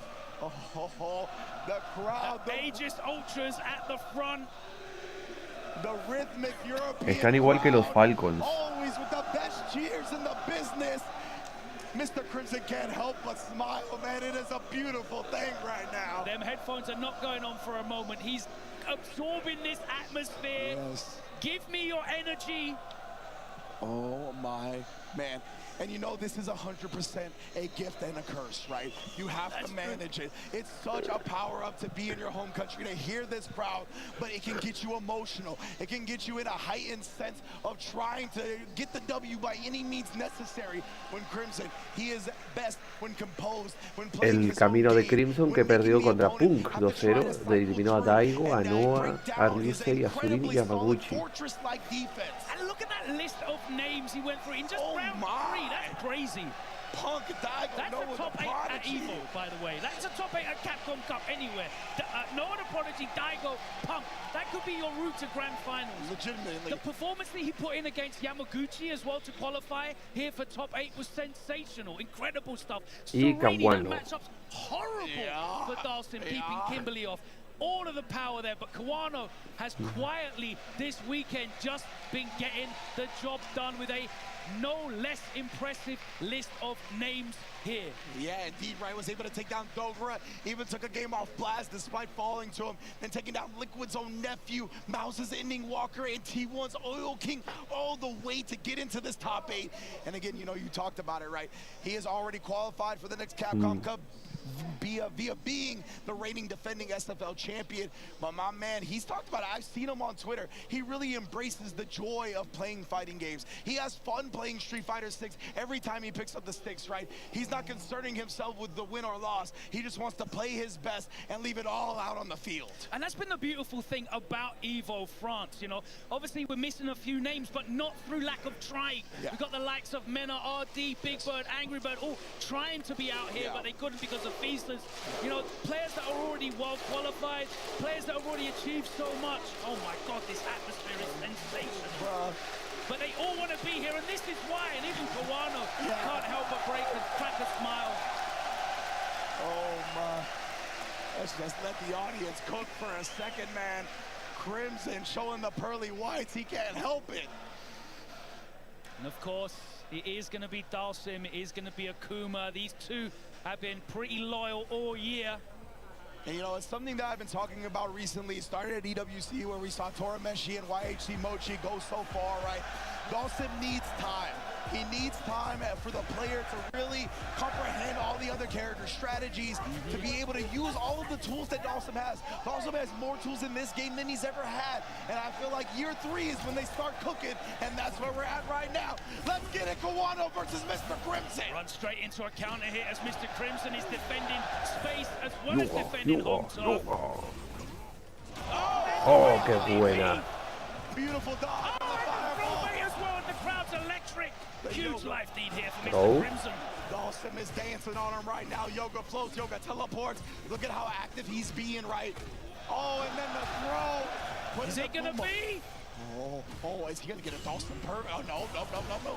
Not anymore. A jinx. Back I throw. like that though, the back throw. You know you're not gonna get a lot of damage off the scaling. You might as well try to get the positional advantage instead. I'm surprised that headbutt didn't get punished. Oh, perfect parry after that. He wanted the Round para Crimson. He did need a big opening.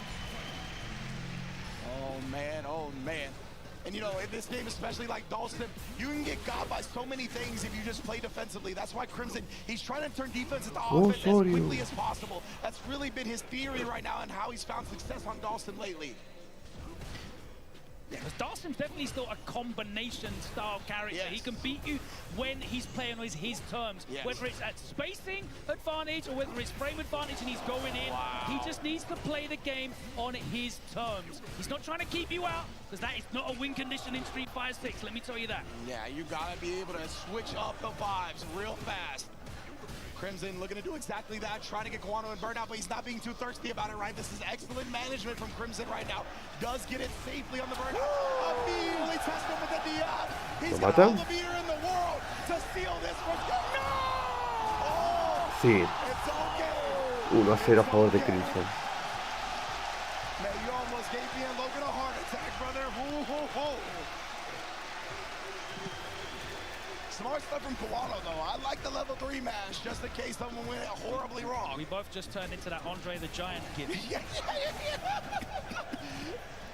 Crimson, one game up now and the crowd's loving it. Es el peligro que tiene lidiar contra... El peligro que es lidiar con Dhalsim. Cometes un error y te jode todo. Triple lights takes him towards the corner. Yeah, there's the whip Bradshaw into the meaty drive rush fist. Big damage. Oh my word. Ridiculous amounts just being piled on. Throws the parry attempt as well. What's Crimson gonna do this time? Huge throw. Taking ¿Lo mata? He's got level 2. He's gonna spend it. No. Again? I guess so. Maybe. Floating over, so patient, so composed. Muerto. Ese error le costó carísimo. No gastó super, barra super.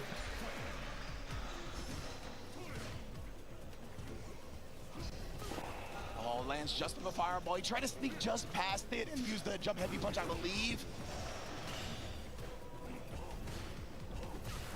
Oh, he wanted the anti-air, but a little bit too far away was Akuma, so fireball connects prim and proper. Another parry thrown. Horrible situation for Dhalsim here. He wanted the back throw, but he was too far. Muerto. 1-1. Into this matchup. And he's going to be able to tie the setup extremely quickly. And that's the problem, right? In this matchup, Sim against any characters that have such strong looping offense has to take big gambles on defense to get any kind of openings. Akuma, the kind of character that can really hurt you for that as well. Oh, beautiful little micro walk in and out. He's ready to punish the throw with a medium. And again, Crimson looking for his opening. He's got one there. Yes, indeed. I wonder if we see a wake-up drive reversal from Crimson soon. We haven't really seen that option represented yet. Beautiful slide, dodges the roundhouse. Oh, goes underneath. That was an interesting interaction. Indeed. Crouch medium kick kind of dodging and making Dhalsim go to the other side. It was a throw tech. He would just got outright punished.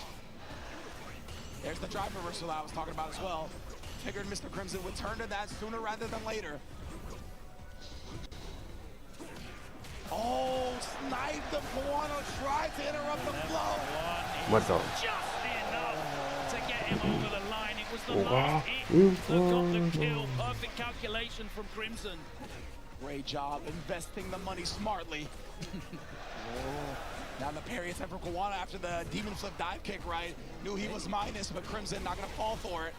Kawano doing such a great job of being patient and getting this. Oh my god, the perfect parry. Oh, he ended up getting hit. I thought Crimson was actually gonna base something out there. Uses all the drive rush to make sure he can stay in Dhalsim's face. Gets out, still makes him deal with that forced knockdown point. It's gonna hurt. Nice. Antiaéreo. Gonna pressure him up here. In burnout. No, gracias. Looking for in the first game. Aquí no se hace eso. Bars as well, right? But you know he's gonna want to save it for the next round. DP, Crimson still staying alive, just barely. Muerto. Not for long. Man, oh man, here. Kawano doing such a great job of maintaining his composure and patience in terms of Crimson's aerial approaches and mix-ups. He's waiting and taking advantage when he does get the landed punish. Man, that fireball hits so early. Yeah, late there as well. We have to take that trade because he gets the Oki there as well. Back throw into the drive rush. Crimson interrupting, and he's going to dump the bar. Yeah, I like this because of the drive gauge disparity after this level 3. Crimson going to have 4.5, almost 5 to Kawano's less than 1. Oh, Kawano even spinning it with the OD fireball here. Wow! Major Street Fighter 5.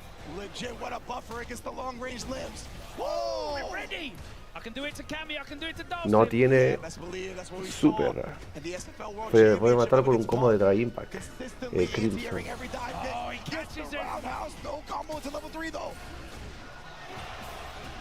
Looking for the perfect parry was Kawano. Such great wherewithal, doesn't get it that time. Hunting him down.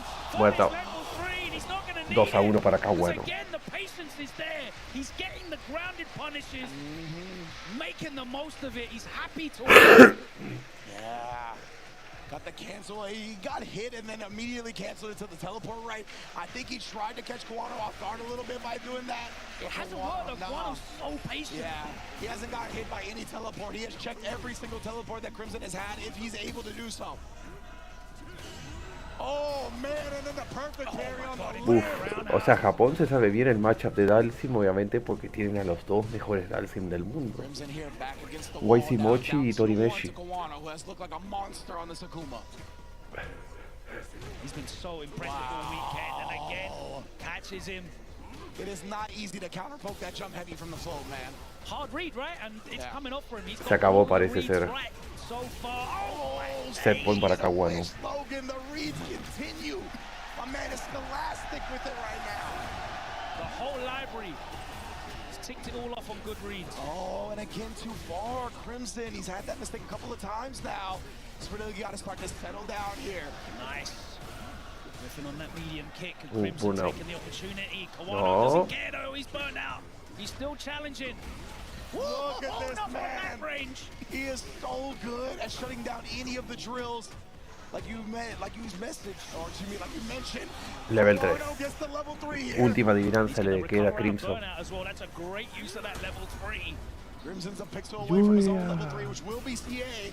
Oh, he's willing to challenge here. Spin Level 3. Lo tiene que hacer. And even with all that skill and that lower health, he ain't surviving this, fam. Let's go to the next round. Muerto. Still in it. Crowd still in it as well, fully invested. Backing off now, just counter poking in the neutral, trying to stop Kawano from advancing. And Kawano waiting for something to whiff. As Mr. Crimson forces a game 5. Qué buena. The roar of this crowd is going to shake this building.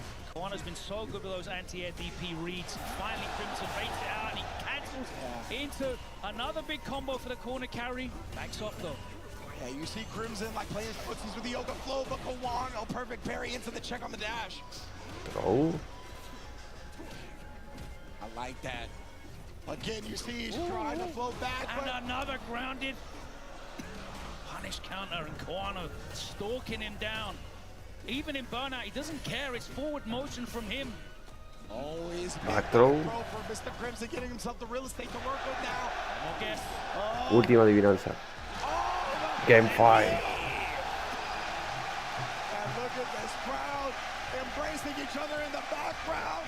Their home country. They're still in it. We're going to a game 5. Man, bruh. Kawano taking a moment, going back to character select. Yeah, now it's Kawano's turn to compose himself.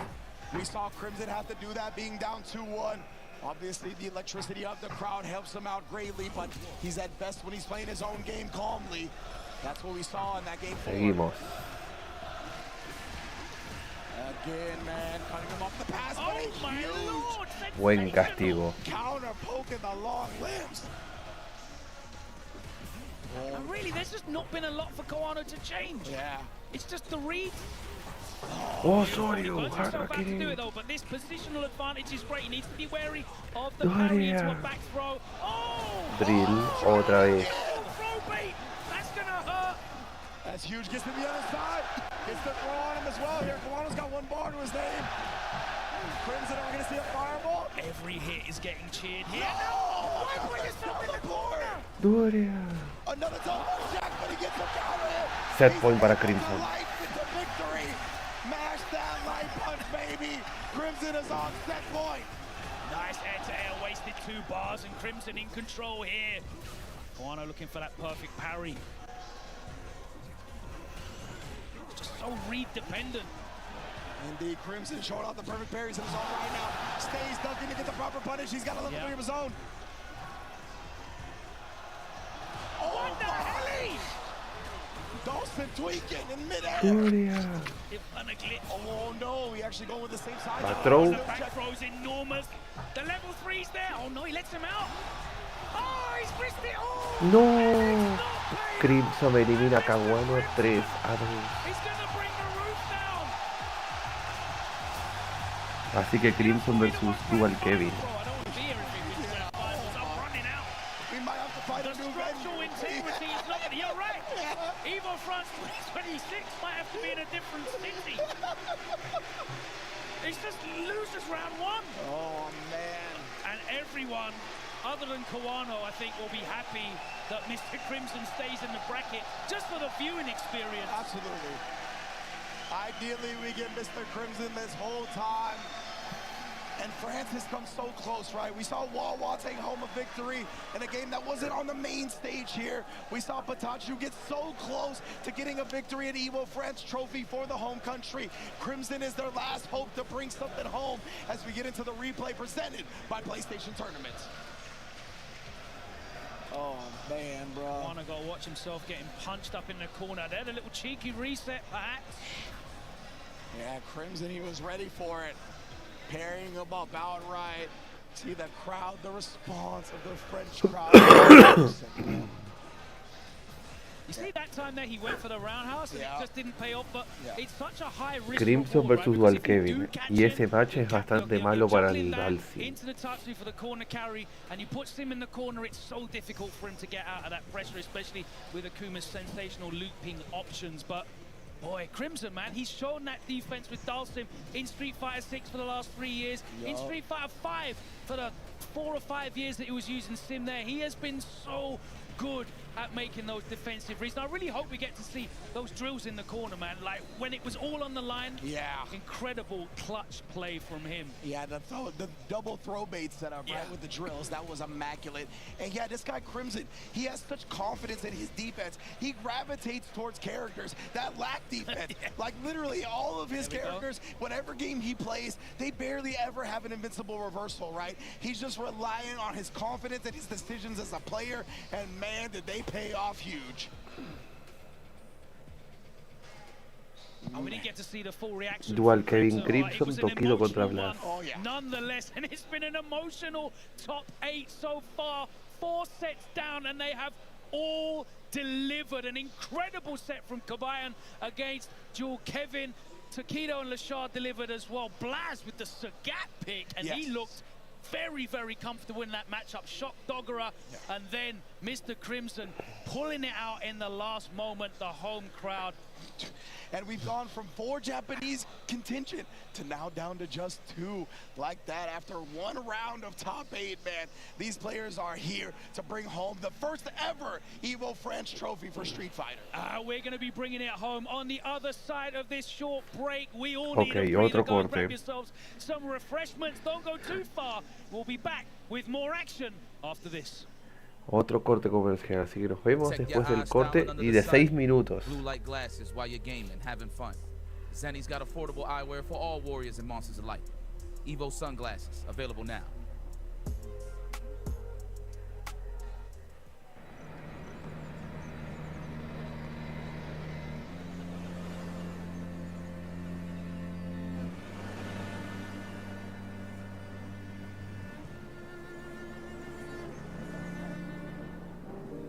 Nietzsche.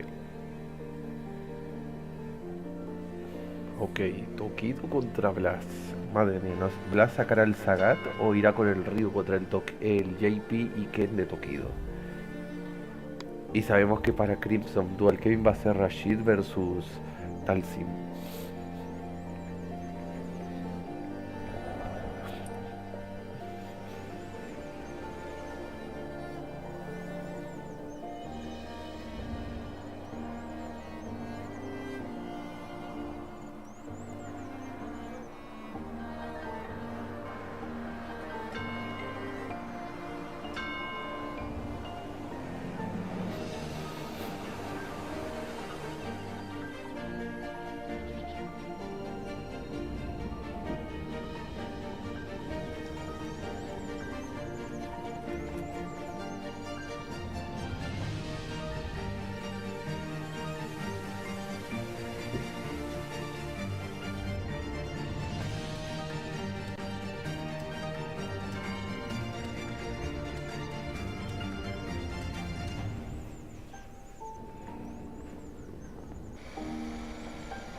Vaya is laughing right now. Look at Vaya laughing right now. Oh, he's doing a dance. What is he doing? Man, he's too ready, you know. Not today, man. Oh my god!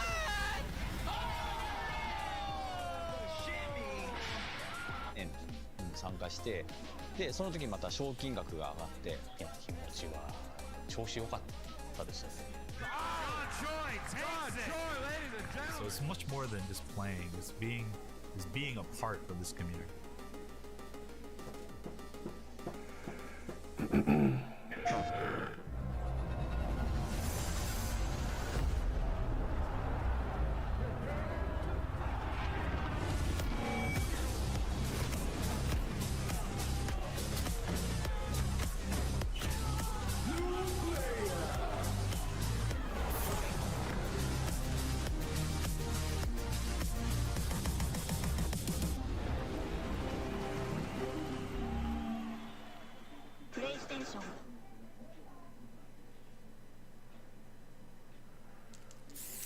El trailer de Viper.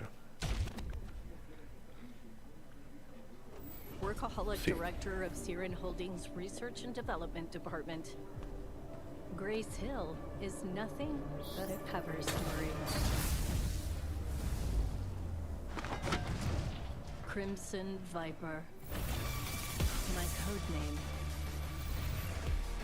Stay out of my business.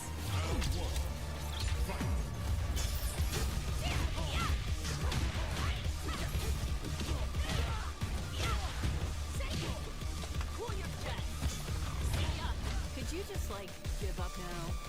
I have other work to do.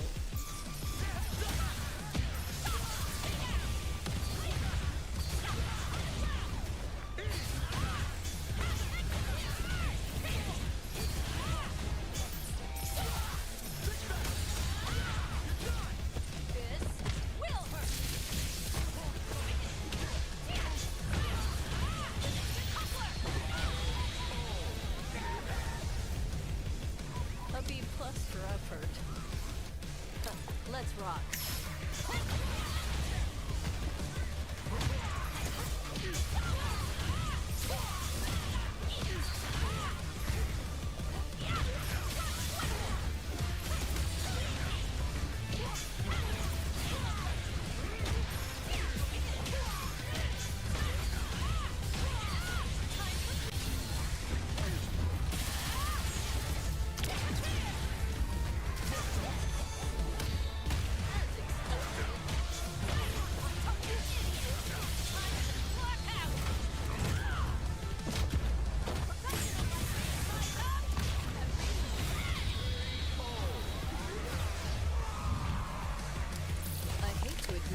You're not half bad. Even messed up my makeup.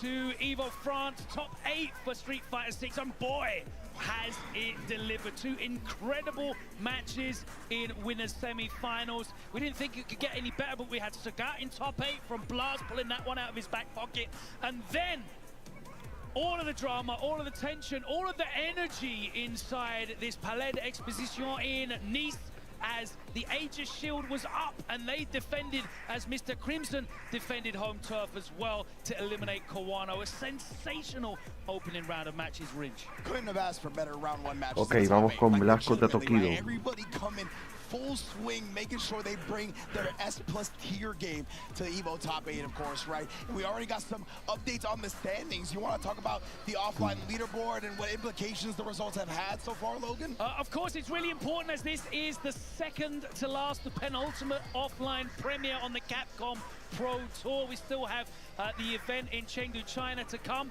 in a couple of weeks' time, but Blaz now in the worst he can do is finish 5th. That means his lowest score is 150, added to his 470. That puts him at the top currently of the leaderboard, leapfrogging Momochi with 620 points. Wow. And realistically, as you said to me before you went on air, it would be a travesty if this young man didn't make it to Capcom Cup. It's looking like that's going to happen anyway. He still could auto-qualify because there's a lot of games to go. And I also want to call out some of the record as well, because he's competing in the World Warriors. This man has won 4 back-to-back World Warriors this season. In fact, his record is so ridiculous, he has won 8 back-to-back World Warriors in his region. The last time he didn't win a World Warrior in his region was July 2024, and he finished 2nd. Oh, of course, man. This kid is truly a phenomenon, and it's so sick to get to witness it, right? And of course, you know that he's not going to be just satisfied with putting himself in a prominent position, almost a guaranteed lock to qualify. He wants to free up a spot for his region. If he can auto-qualify via this, that means that World Warrior is open for somebody else from Chile, from somebody else from South America, right? Absolutely. And that's how they grow the scene. So you know Blaz, he ain't gonna stop here. He's coming for blood. Tokido, of course, looking to turn his season round. Stepped in with reject in SFL JP, which is already 5 weeks Tokido underway. versus Blaz. We're doing very well. Tokido, though, has had a mixed bag of results so far. He didn't play in the last match for Reject. He's already lost 2 matches, but he did win an anchor match in week 1 against Hikaru for Zeta Division, and that kind of highlights his performances this season. You know, earlier on in the year, he won that Asian Champions League to qualify for EWC, but since then, he has been well out of the running. We mentioned, you know, he finished 100. He didn't even make top 192 at EVO. He didn't make top 96 in the last World War in Japan. He has not been putting up the performances. But now, is this JP going to do the business? Let's find out. JP versus Ryu. Which we know and love. This one is going to be a slobber knocker. Blaz plays with so much confidence in this matchup. He's going to get up close and personal and start pressing those buttons. And we're at the opposite ends of the spectrum when it comes to like these players and what they need results-wise, right? We talked about Blaz. He's pretty much locked in to qualify at this point. Tokido, with his struggles, he needs a dub, right? He needs a whole El personaje pesadilla del Blaz, el JP. El que le quitó obviamente el ganar la Capcom Cup. 11. The block streak pushes him out. Blaz, nice and patient. Looking to encroach into that range when he can start. He's not really pressing, he's just walking in and looking to see how Tokido is going to try and keep him out at that range.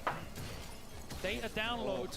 Indeed, letting the departure spike do a lot of the heavy lifting in the neutral as well. Big throw tech from Tokido. Oh my word! The extended shimmy from Blaz right there, and then paused the at the director's perfect part of the range. shimmy. Didn't want to drive rush cancel that and putting himself in burnout. Scaling would have meant he wouldn't have got the kill off the low forward starter, but is he going to lose here? Yes, he is. Tokido banks that round, and you can see how much it means to him. Blaz, of course, motionless, emotionless. He's locked the hell in. Yes, indeed. Nice little frame trap right there. Oh, looking for another whiff punish, that time with the fierce, a little bit too slow. No anti-air. Wow, and then yeah, immediately jumping away as well as Tokido tried to back throw him into the corner. Great awareness from Blaz. Tap parry, but it wasn't quite active enough. Oh, try to fake him out, try to draw a parry out with the ghost into a fake ghost. Level 1, oh! There's the shotgun. The speed, so bro. far away, yeah, it's crazy. That speed buff is incredible for him. The tension, that's fierce, yeah. Mad plus frames and drive gauge damage. He's into the punch, counter hit conversion. He sends him back to the start of the assault course, and again checks the drive rush. Not that time. Here we go. And then, yeah, using that fireball to cover the amnesia or wake up level 1, but Tokido, he found the crouch medium punch. He should be able to steal this first game, and will do exactly that. Care to know how this will end. Beautiful patience from Tokido. Not panicking in the corner right there and waking up with an amnesia or something like that. That would have got shut down by the fireball. Waits and picks this spot perfectly on the JP. Small head nod from Tokido. Locking himself back into the match. Jumps out, tries to chase him down. Blaz gets the trade and he'll take that because he's got the corner control now. Solar plexus, all the plus frames. He tries to walk out and he gets counter hit for his troubles. Big life lead now from Blaz. Indeed, right here, he's going to look to maintain this corner control. Tokido using the drive rush cancel to get himself out of it, and also finds a hit afterwards. That couldn't have gone better for him. Again, looking to fake him out with that ghost. That drive there, he burns himself out, and that is not going to be enough. It's him on a pixel here, the OD amnesia, oh my. Yeah. See a lot of players doing that now just to get themselves out of the mix. Lock string into the DP. Yeah, smart, right? When you have that much of a life lead, like putting yourself at a damage from a homing projectile, when you're gonna make sure you're at a good range afterwards, is well worth it.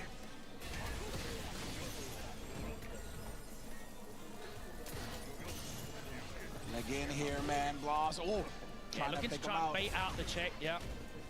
He has been checked a couple times, Tokido, so see if he can use his reactions against him. Oh, man. Range, beautiful space in there. And that is Blaz's, that's one of his calling cards, man. The max range normals. He is so precise with how he puts out buttons. Just makes the most of every opportunity. Situational awareness. Everything is done with intent. Yeah. Even that OD fireball that got stuffed, right? That was to make sure he punished counter the projectile that came out. If you block it, you get burnt out that way. Like, either way, if he didn't get interrupted, he checked all his bases. And that kind of experience, that kind of wisdom is what you'd expect from like a truly seasoned professional. Yeah. But it really highlights the amount of work that these players are putting in. These young players, that community they got in Chile, they're all working together with each other. And Blaz, he's just, he plays like a man in his 30s. Legitimately. And like, it's because of that collaboration effort that you highlighted, right? The collaboration from the community. Oh, that was so sick. Blaz almost was able to get the shimmy in the neutral, but the departure insurance was there. Yeah, he cashed that insurance policy in. BI actually just gonna parry it up. That's where his mind already was, right? Your mind is honestly constantly on parry up against JP due to Ghost, due to the big normals. Makes sense that he parried there. Using fireball, very interesting range. Oh, the classic, of course. Yeah, after the fierce drive rush cancel as well, right? He knew that he was gonna have that extended block stun. Oh, but a beautiful snipe from Tokido using his own heavy button to catch Blaz at that range that he tried to set up shop at. And as much as we can talk about, you know, what a consummate professional player Blaz is and how he's spacing everything perfectly, Tokido is weathering this storm and finding these openings, closing these openings and opportunities out somehow. Yeah, look at this. Oh, the ghost harassment now as well. Tokido 1 a 1. Really great job, just sequencing Ya 1 a 1. attacks and options. And we're speaking of the Pensé que el Blaz iría 2 a 0 contra el JP de Tokido. Immediately back you go. Where do you think you're going? No donkey harassment again with the OD fireball. Yeah, you're right. OD Hashigeki as well. He's so good at assassinating your drive bar. Wow, rare non-cross cut from Blaz. Oh my, Throw. bro, gonna sneak in a throw here. Double medium. DI not quite close enough. Again. Ahora sí, muerto. Counter hit is caught. And of course, we saw Goichi spam the DIs at EWC to send Tokido home. So Blaz definitely not going to shy away from that option.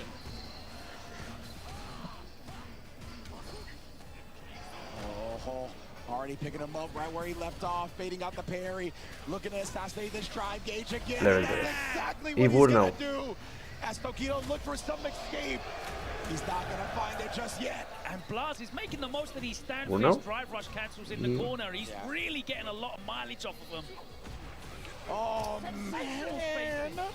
These slide walkbacks, Blaz is so good, Se acabó. man. 2 a 1 a favor de This Blaz. chips him down, literally.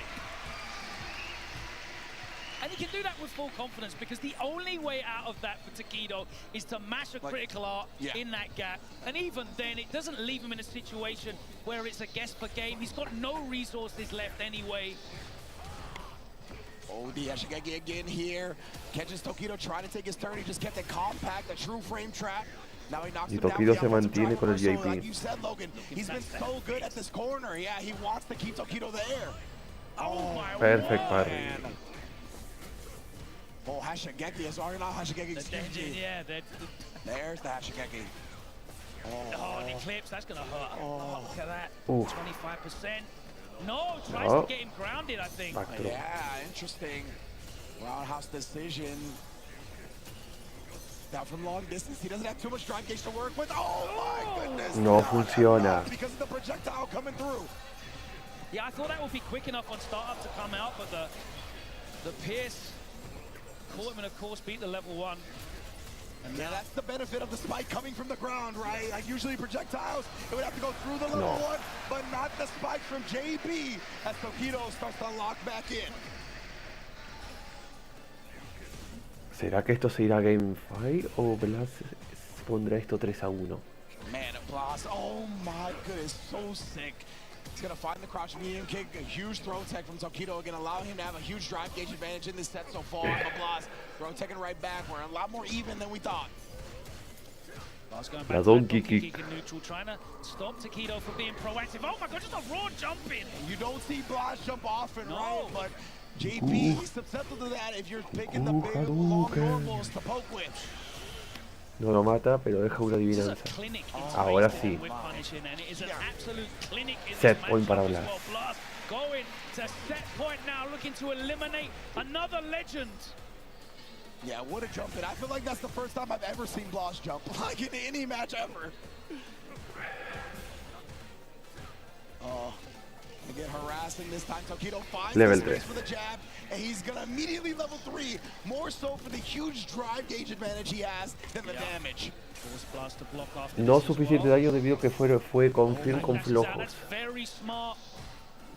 Held on to his drive gauge because of that. He's in safe territory now. Yeah, and of course Tokido spending that level 3, which means there's no threat of a level 2 coming in either. He's going to have to do this the honest way, whereas Blaz is fully stocked. This could be, Se sabe que puede castigar después de la sombra. Después del primer hit de la sombra, puede usar Drive Rush para evitar el segundo hit. Damn, look, he was just backing off for so long that he let him get away. Oh my god, he's Muerto. got another drive rush cancel if he wants. Deep into level 3, and that Muerto. is gonna be it. Blaz elimina a Tokido 3-1. Working man combos. Blaz, what a performance yet again, man. 3-1. Blaz top 4 confirmado. Level of confidence in footsies. Pero ahora viene Crimson contra Dual Kevin.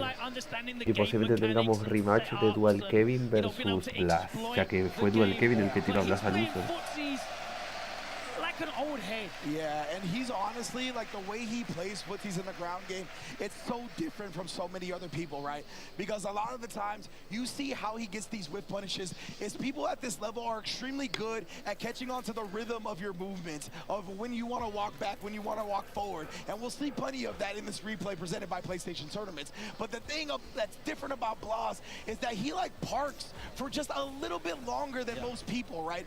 When people will tend to walk back and then walk forward, he'll actually just walk back Ese and wait reversal for le a costó heartbeat or two. carísimo a And then he Tokido. gets that whip punish when you expect him to move forward. You're trying to press the button to interrupt his movement forward after the walkbacks, but he doesn't. He just stays there and menacingly is ready for a whip punish. That was a really interesting sequence as well, because he walked back for a long time and then he did eventually swing out. Tokido following him. Crimson versus Kevin. Tokido was not on walking in.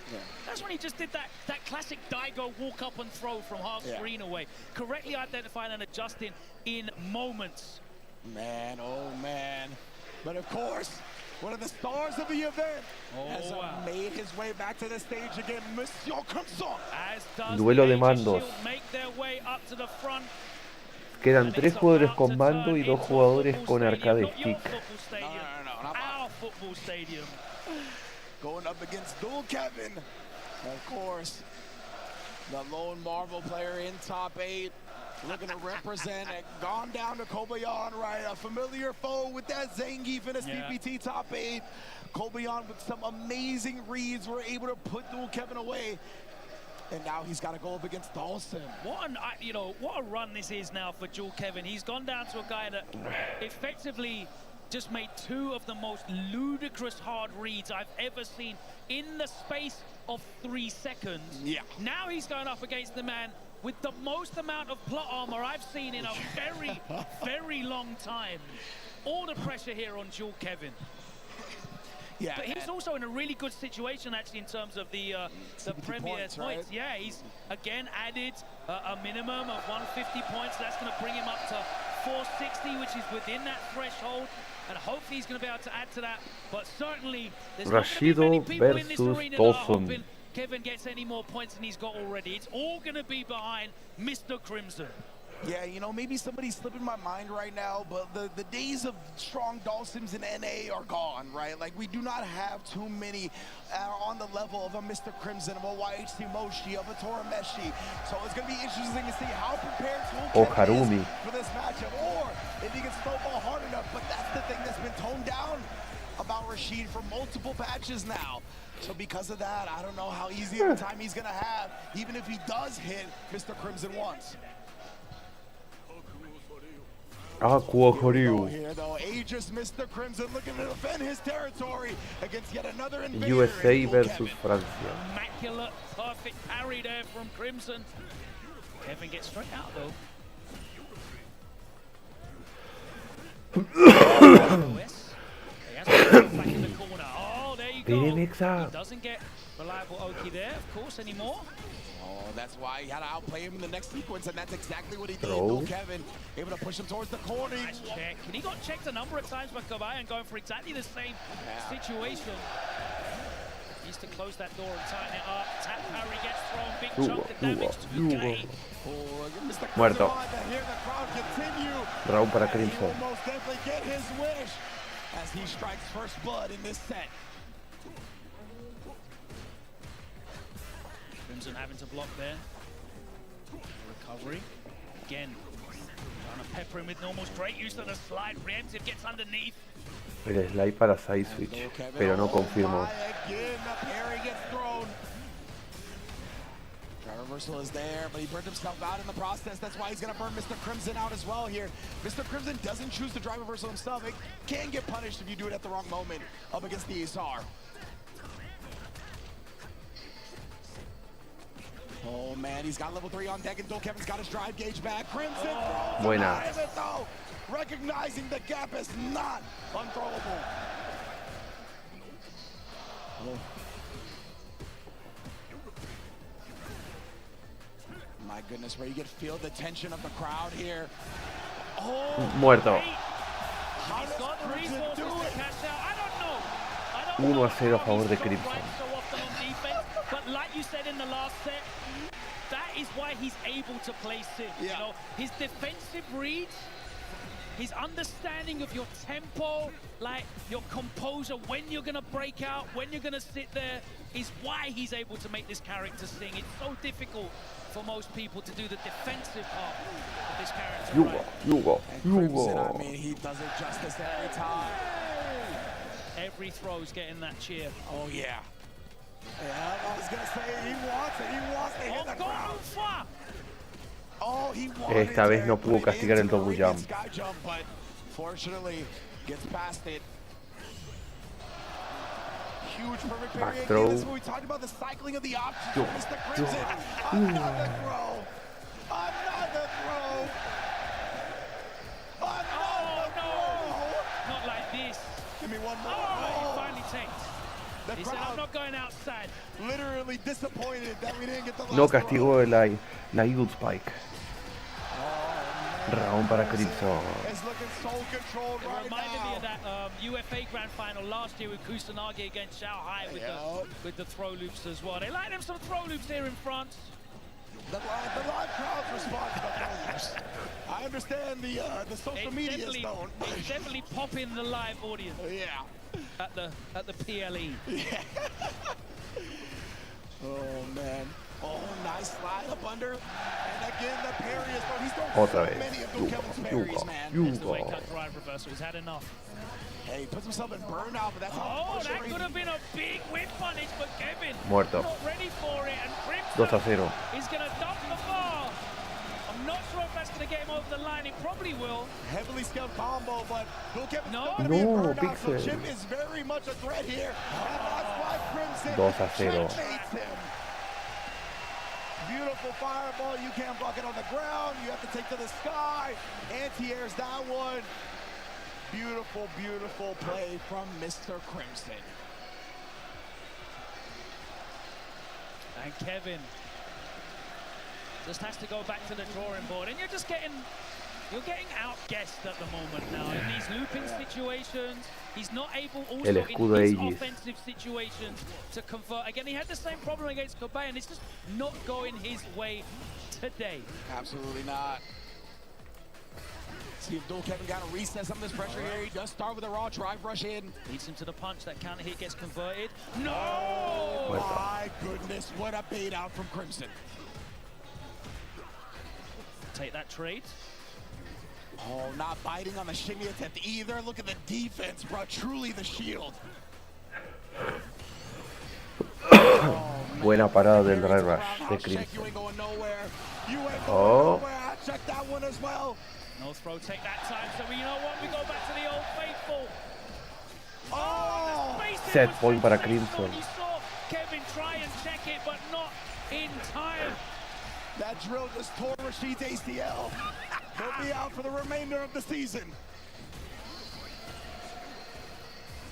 Y este match en particular es malo para Dhalsim, el matchup de Rashid. Oh man, though Kevin doesn't want to see that, right?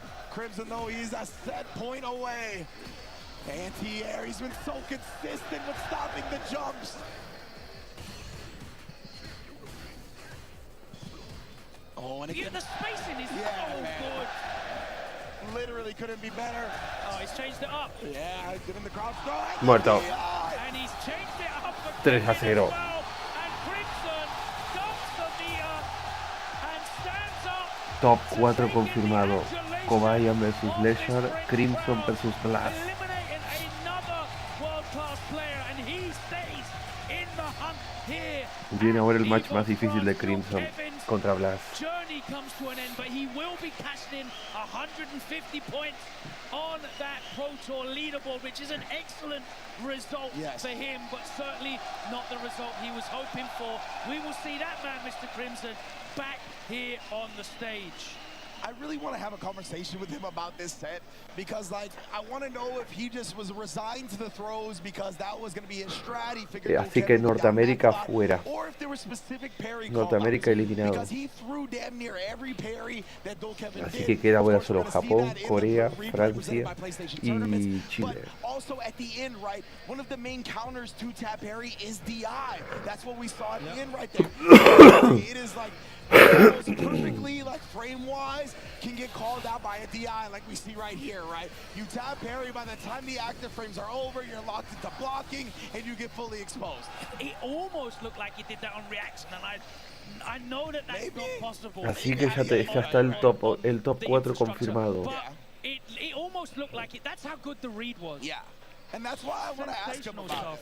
Like, were you just resigned to do this because, you know, you were testing what he was going to do in the corner, or if it was really the parry reads? Because it kind of felt like that with the way he was able to counter so many times and where Dual Kevin was looking for the blue stuff. No son las 3-1. We started with 8. We are now down to 4 here at EVO France, and the first ever EVO France has delivered above.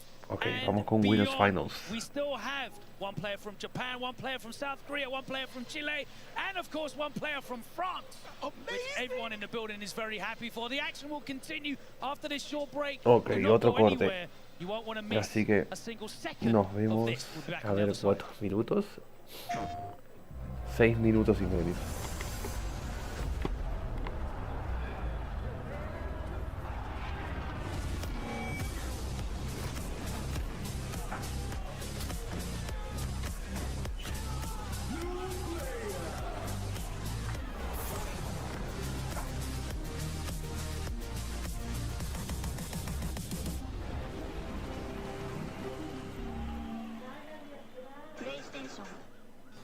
Vaya is laughing right now.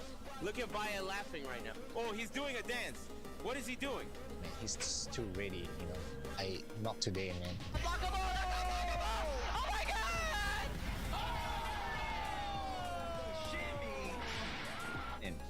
参加して、でその時また賞金額が上がって、いや気持ちは調子良かったですね。So it's much more than just playing. It's being a part of this community.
Ici, le soleil se lève au sud.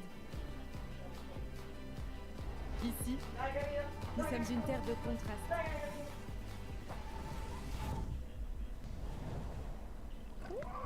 Ici, on est heureux de vivre. Et on croit en l'avenir. Ici, on ne fait rien comme les autres. Ici, le soleil se lève au sud.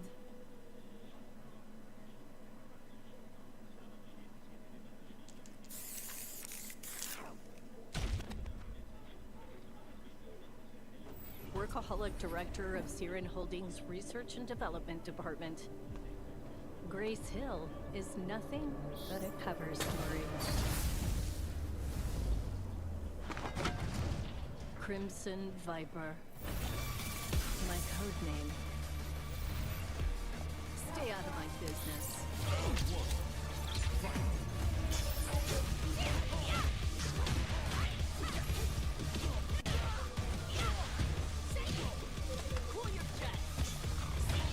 Could you just, like, give up now? I have other work to do.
You're not half bad.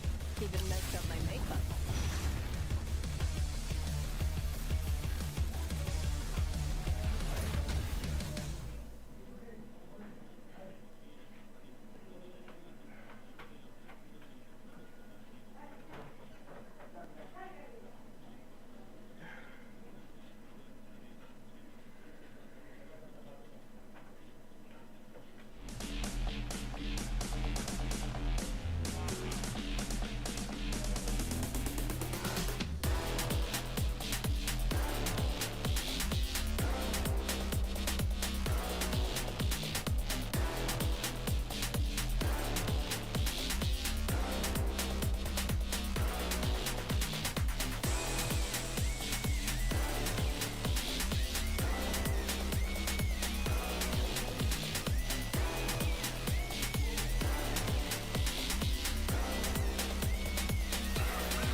Welcome back to EVO France. We are coming to you live here from Nice, the beautiful French Riviera, and it's beautiful inside the Palais d'Exposition here in Nice, the French Riviera.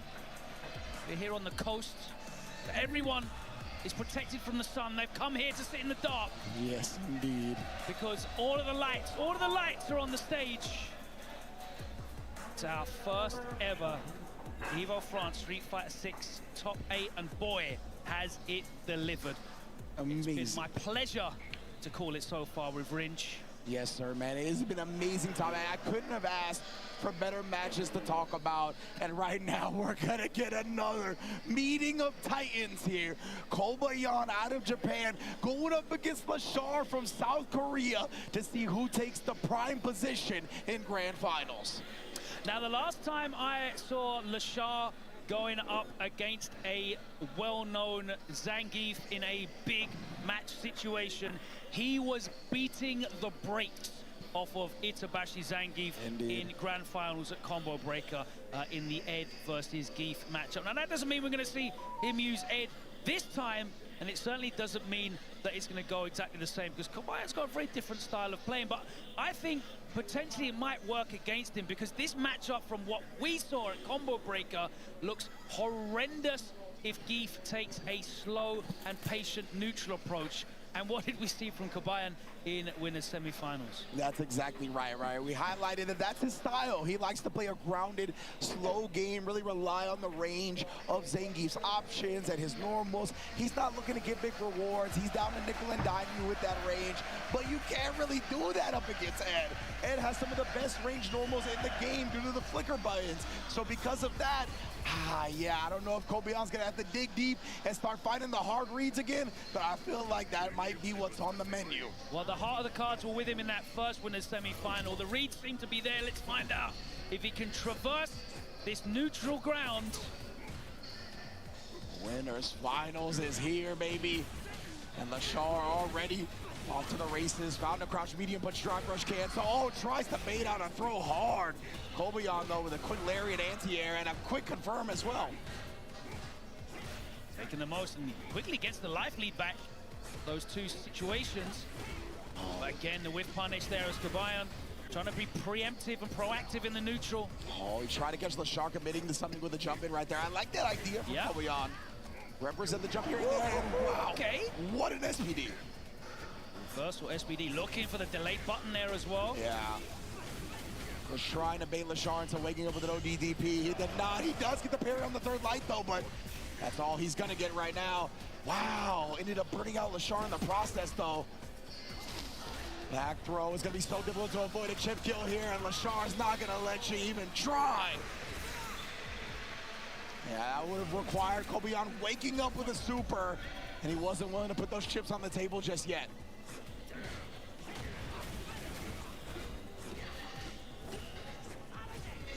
Oh, nice big jump as well. That time worked out, just went underneath. Does spin the bar. Indeed, dry rush conversion as well. Take him towards the corner. The Oki is here. Man, what a read from Leshar though. And now you're gonna pay dearly for that attempt because of the level 2 conversion. No dream combos, big body, but we'll still take it.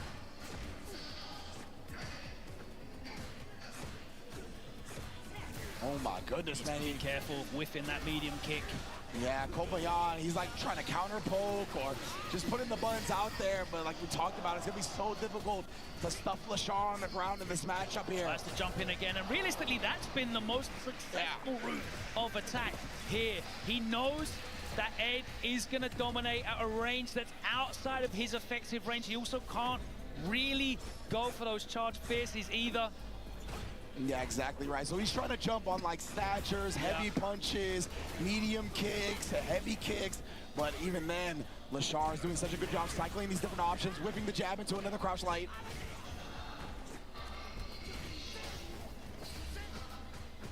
And again, applying this pressure here. Sounded like the imperfect parry. Yeah, he drive rush canceled it and just got stuck there anyway. Dashes out, okay. Finally, the light kick does connect, and he does get a bit of damage here, but it's back to the neutral. There we go, the fierce. Maybe that's something that Kobayan tries to look for a little bit more. I think he tried it again there, but immediately got clipped low. Oh, runs into the fierce. Leshar built the level 2 as well, and he's not going to be cheap about it. Another round on the board. Now, the other thing that really works against Geef's favor is I feel like there's only one range in this matchup that is advantageous for him. That's when he's got Ed in the corner, he's at stand fierce range. Yeah. We know that Geef has terrible corner carry, so in order to get him there, it's really hard. Oh my, and the second SPD jumped. Leshar, man, the reads. Oh, man. Looking to take away that option entirely almost. He's going into his pockets, and all he's finding is dust and old buttons. There's nothing there for him to solve this matchup so far, and Leshar is cruising. Oh, wow, okay. The classic dash up CA is going to be huge damage and burnout on Leshar. Certainly a desperation maneuver. Let's see if he can follow up. Damn! Word. The awareness. Zero fear from Leshar right there. Knew exactly how to check a drive rush Oki attempt. He was like, you're not going to go with something compact. You're going to want something big. Challenges it with the light perfectly. Yeah, he's looking for the whip punishes. There's another one. Oh, yes, indeed. Set him up in the corner again. Leshar, oh, actually held the parry right there. Interrupt on the fierce after the drive rush. Leshar's composure on a different level right now. Head to air as well. Didn't even need to risk whipping that light anti-air cycle upper as he cashes out and cruises to a set point. And I'm so impressed by Leshar's situational mastery of this matchup. Kobayan's tried almost anything. Everything's getting whip punished. He is controlling the Zangief. It's a horrid matchup. Legitimate, and look at that, just right outside light kick range. He was able to whip punish it with the fierce timing. Oh no. Oh, wait a minute. It's a big break for Kobayan as the blitz comes up empty.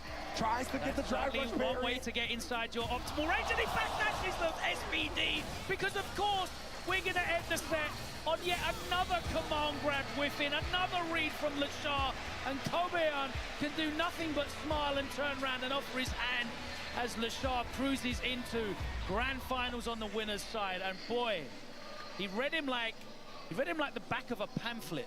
Legitimately, no. It didn't take that much effort. It was real light reading. Exactly, like Leshar. You can just see, I think his natural play style and his mindset for fighting games already kind of puts him in a real good position against Zangief as Ed. But on top of that, like, he's just so conscious. He has so much experience against this character that you can see this control in the replay presented by PlayStation Tournaments is just out of control. And the thing is as well, Ed wins neutral so soundly in this matchup. He didn't need to take risks of jumping out of command grabs and backdashing because Keith doesn't really get any follow-up after it anyway. Yeah.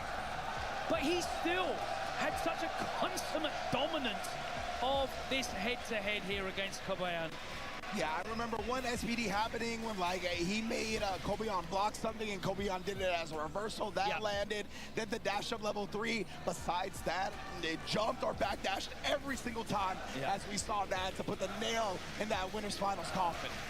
3-0. And Leshar cannot be stopped so far. But we're going to go back down into the losers bracket now. And you can tell when you see that crowd at the front of the stage, you already know who's stepping up. It's going to be Mr. Crimson against Blaz. Look at how, like, I mean, both of them are so excited right now. I feel like Blaz is so happy to be in a position like this. Hearing the crowd, he loves the investment, right? I saw recently what he talked about. I think he has a quote that he, from a recent interview where he says, "I'm not here to win, I'm here to be remembered." Oh my days. And like with that type of mindset, right, this is the exact situation you want to find yourself in. Going up against the home countrymen. This is going to be a movie, as my man Hollywood Rob TV likes to say. And going back to the matchup that we saw between him and Tokido, it does find two players in very similar situations. Blaz is pretty much guaranteed either which way qualifying for Capcom Cup on his enormous points total here. Mr. Crimson currently only on 50 points on the leaderboard. So it doesn't even matter if he finishes second here. It's going to be a huge ask for him to make it in on points alone. He needs a huge result here, a win. Now, of course, he is still in the World Warrior in France, and he did win one of those, but he's still only in, I believe, 11th in the leaderboard there. So he really needs to step up and get a big result. Whereas Blaz can play with freedom.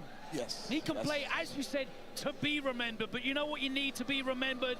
You need to get the championships, the titles. He could be becoming the first ever EVO France champion. But he's come so close so many times, hasn't he? Mr. Second place, the new inheritor of that title. You definitely don't want to be remembered for that. No, you do not, right? Capcom Cup second place, EWC second place. He is inching closer and closer to a top 2 finish here as well. But of course, Mr. Crimson is going to be standing in his way to try to not let him get that close. And, you know, before we get into this set, I want to go back to that last moment in Mr. Crimson's last set. It was 100% he was looking for the parry because he whiffed the fireball right beforehand on the knockdown. It was one of those French mind games. Shout outs to all of the dirty DIers out there. He definitely baited Dole Kevin into that parry and DI'd him perfectly. Sensational stuff. And of course he knew that. He is a real technician. He has been going into the lab on these characters.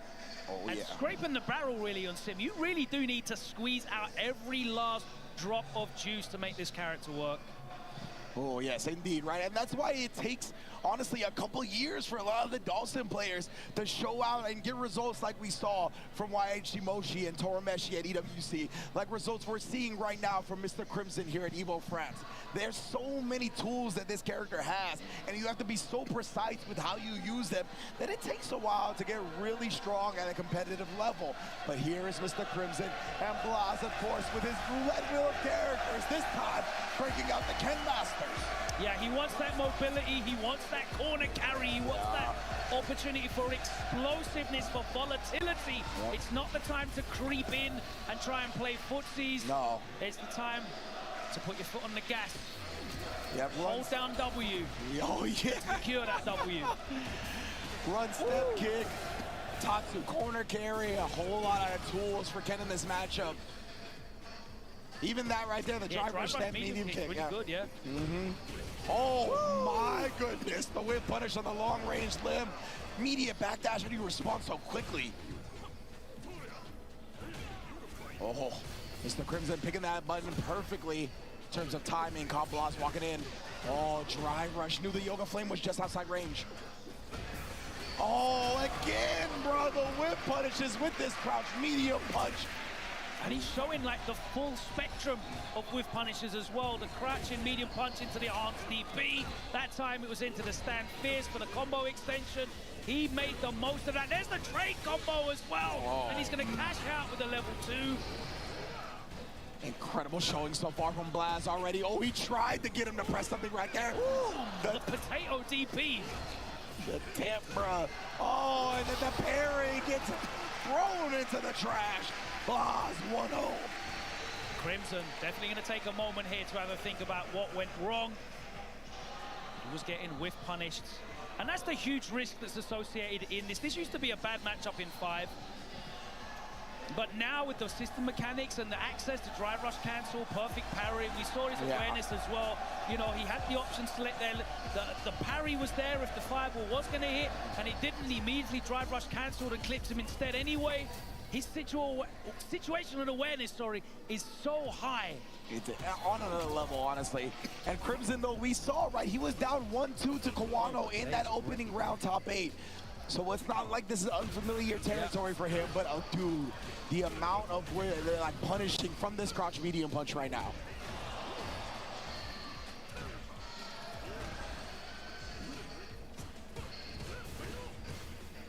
The OD Jinrai, keeping the string nice and tight. And every time he starts to float, you see Blaz back up. Doesn't want to take any risk.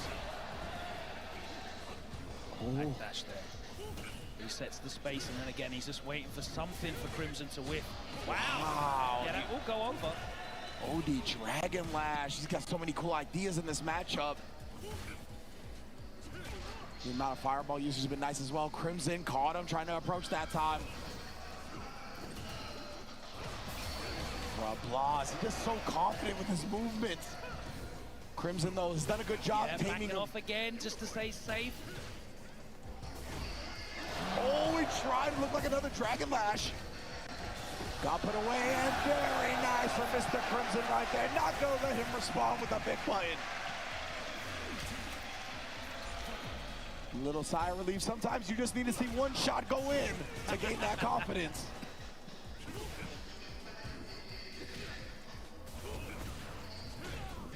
Oh, no Trip still had to deal with the fireball, and he tried to parry afterwards. Man. Get the fireball cutting off the jump attempt. Unfortunate.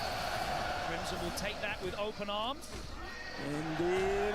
Plus frames respects it and gets thrown for it. 1 second, sets him up for the exact thing. And that's 1-all, just like that. Some of the quickest Dhalsim rounds you'll ever see. I like the 1-all shout as well. Oh, yeah, you know. We are here in Europe. Oh, checks the drive rush and he's ready.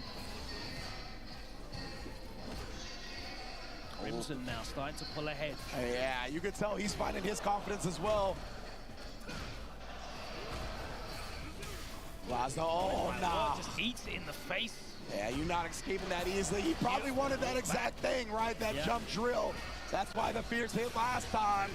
Blaz, oh man. Incredible showing in that round. And we saw how well Crimson was spacing those drills when they were on his terms against Kevin. That time Blaz walking back, and again, walking back from the float. You can see he's really looking for that, and he might, again, I really hope he catches him in the air with the OD Dragon Lash, because I want to see what his conversion is. It's right, you know it's gonna be sick. Something high. Woo! Reacting to that green stuff. Indeed, you know what comes after green is yellow, baby. You gotta slow down.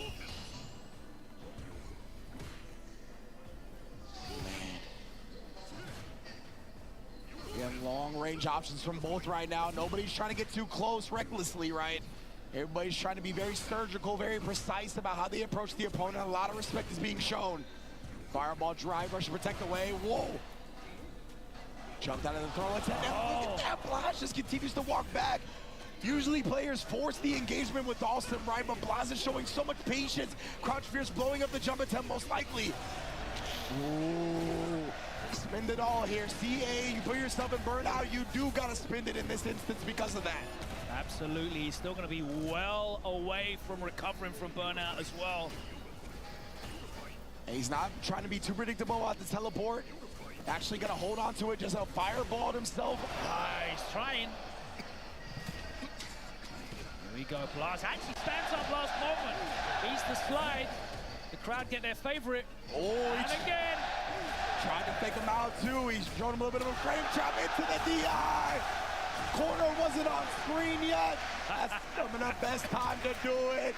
The French crowd comes alive yet again here as we're still all tied up. What an anti-air. Makes him pay dearly. Oh! Stop short. That's something you can only do when your opponent is good. Woo! And man, is Blaz good. Mr. Crimson right now trying to be better. Yeah, we got layers here. That onion's getting peeled away. Here we go. Oh! The punish with the fierce as well. This is gonna hurt. Gonna leave him very close to burnout. He's gonna walk up fierce afterwards. My God. Amount of damage that was just shaved off here. Whoa, what? The jab ended up working out. But the whip punish, and that's gonna be not quite it yet. Let's go for the level 1 because it wouldn't have killed. But the throw's gonna do it, and Blaz pulls ahead. And Blaz, that's what he's so good at, those little disruptions of rhythm, right? We saw him jump in, slide hezzy jab, then the throw, right? It's so good. It's so difficult to find. Like, he just disrupts the natural rhythm of fighting games so well. Oh, the delay, man. strong. That's what I'm talking about, the man. Frame kill, you thought the throw was coming, and so did Crimson, but there's the perfect parry. Teleports out, lands inside, makes out the anti-air DP. And yeah, he even tried to go with the faster DP, right? The 5-framer. This time he wants that invincibility back. Oh, he recovered in time to DI in response. Mr. Crimson. Uh-oh, bro. Blaz is on set point. Home crowd's gonna have to rise up. Yeah. We've seen Crimson defending set points before. Here we go. Bro, look at it. It is so tough to get just hone in on Blaz's movement. Nothing falling there. He was only a little bit above 3 bars, so maybe not willing to risk that investment. Yeah, and I don't think that was at a range in which he could have done the run into the DP afterwards. Yeah. Oh, that was just too far away to link the low forward after the stand medium kick. Because that is indeed a combo. Drive rush plus the punish counter frame advantage. Oh, and now Mr. Crimson's timing super strong. You saw he hesitated, delayed just enough to catch Blaz pressing. And now that is Burnout City, baby. Have to respect the wake up though. You can see Crimson just backing off. Oh, the enhanced DP to get through. Crimson, he can't afford. Okay. Okay. This man is ice cold. Legit, man. Veins on 0 degrees right now. Ooh, conversions all day, every day. Too far away due to the back rise right there. I think Blaz thought he was closer to the corner than he was. Oh my word, the defensive walk back catches him, and he's gonna spend the 3 bars. Yeah. Switch this drive gauge situation right round. Indeed, man. This is a great situation for Blaz now. A lot of control here. Crimson able to parry there. Oh no! Was that a mind game? He actually completed the target combo. And Blaz, he's gonna chip him out. Oh, Not yet. Crimson, he's got a chance here. He's gonna use level 1. He needs to find time to recover the drive gauge to avoid the chip out. He doesn't want to throw a fireball. Oh, what was that? The DP didn't come out. Oh, he's gonna land. He changes the drive reversal. No, the level 1's getting stuck. One more guess. Oh my God! I can't believe it. Mr. Crimson, somehow, some way, he's still alive. And that was absolutely ridiculous. Bro, what in the world is happening in this top 8? The DP never came out. He was I can't dead. believe it. What is happening, bro? This top 8. The magic is in the air, Logan. How the Aegis shield. The home court advantage. I've never seen it rear its head like that. Oh, perfect parry from Blaz, but he's not able to get the grounded combo. No! Oh, and Crimson, can he capitalize on this? It was crazy because that target combo into DI counter was exactly what Blaz was looking for, and somehow he still didn't close out that last round.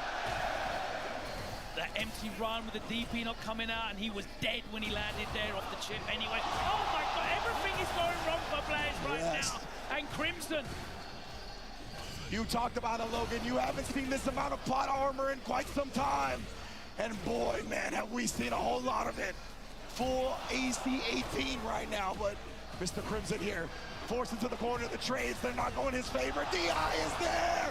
Blaz back to set point just like that. And Blaz, he is just getting straight back in there and swinging it out.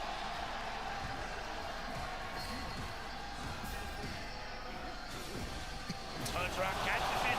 Comes up, Tatsu denied. Okay, drive reversal here. You got to hold on to that little bit of drive gauge you got. Oh, the perfect parry from long distance. Yeah, no just combo goes for after. the step back, step kick.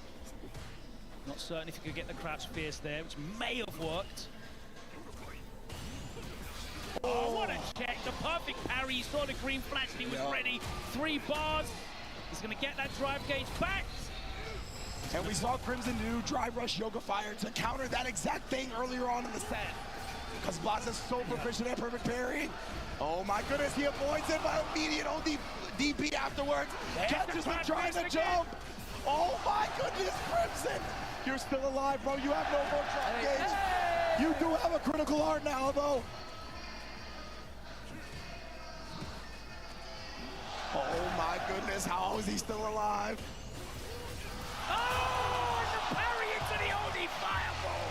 Closes it out, and Mr. Crimson's story comes to an end. Blaz, the composure of this young man, that right smile belies the severity of that situation. And he is so cool. These guys are both so cool and calm and composed. Everything was going wrong for Blaz. There was Tatsu's flying left, right, and center into the sky. DP's not going the right way. He was getting empty runs for the set. Nothing was coming out. He still held on. He kept his head down. He kept focused, and he closed it out. But now Crimson closes his journey out and takes in the adulation of this beautiful French EVO crowd here in Nice. They've carried him all the way here to top 4. Look, he's even doing the cheer along with them, right? Like Mr. Crimson, obviously a tremendous showing.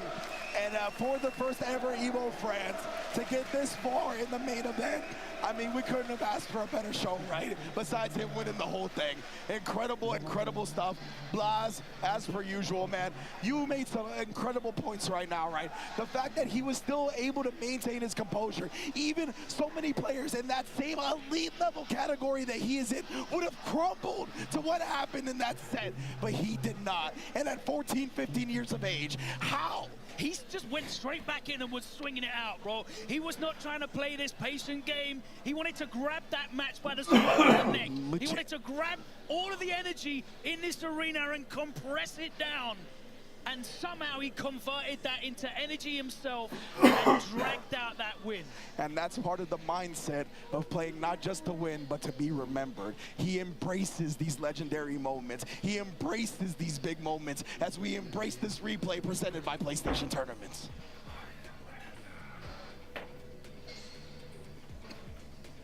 All right, here we go. And the start, it was all Blaz. He had the spacing down. He was whiff punishing everything. He was taking him to the corner and putting in that work. Oh man, yeah, right. And Crimson, he was able to bounce back, similar to what we saw up against Kawano in that game 1, right? Despite when he was going to be able to get away from him a little bit, he really was able to bring himself back and bring himself back into the game. Once he settled down from all the electricity and the hype from the crowd, he just started playing his own game again, and that's when it became one of the closest sets there's been here today. Crimson with the right smile, but of course, we know that the set was not over there. Man, yeah, the level 3 here from Crimson, bringing it back close. I want to see some of the replays where in that one round, man, where Crimson literally made the pixel comeback, the most magic I've ever seen in a single pixel. No resources, Like, it was incredible. I think we're going to get in this next game here. That's right, because he was set point down, wasn't he? Yes, indeed, yeah. Incredible stuff right there. You have the DI. Yeah, that drive rush medium kick, he used that a couple of times. Yep. Countered the DI in that set. Yeah, man, and there's just so many times, like, he had a really sick mind game where he did target combo and then didn't follow it up, right? Usually you can blow up the Jinrai follow-up with DI. That's what Crimson tried to do, and he made sure to holster it and DI back. But this is what we're talking about here, man. Getting the he was buying his time, and you saw the DP. It was so close, right? Where was it, bro? The Aegis shield, it came through and was he like came that down DP. and blocked the jump in. He was in block stun. He should have died again. The drive impact was there. It was ready, and look, Blaz just had to give him the thumbs up there. Yeah. And of course, amazing stuff from Crimson. He used the Yoga Fire to prevent the level 1 reversal as well. That's exactly what Blaz went for. Yeah, but, and that was it. That's it. We're going to be back after this to conclude this top 8.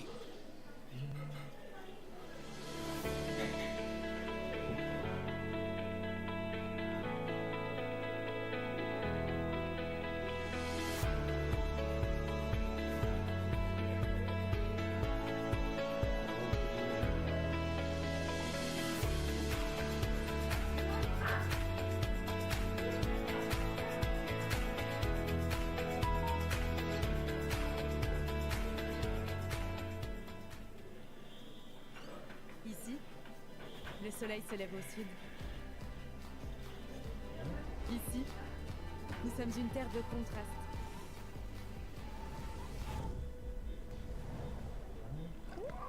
Ici, on est heureux de vivre. Et on croit en l'avenir. Ici, on ne fait rien comme les autres.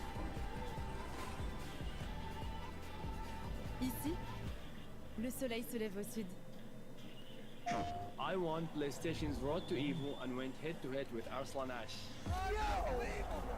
I won PlayStation Road to EVO and battled against Sony Fox. I have never seen that in my life. To compete on PS5, choose your game, find PlayStation tournaments, and register. It's that easy. Sign up for PlayStation tournaments for opportunities to win unique prizes and much more. PlayStation. Well, Vaya is laughing right now. Look at Vaya laughing right now. Oh, he's doing a dance. What is he doing? Man, he's just too ready, you know. Not today, man. Oh my god!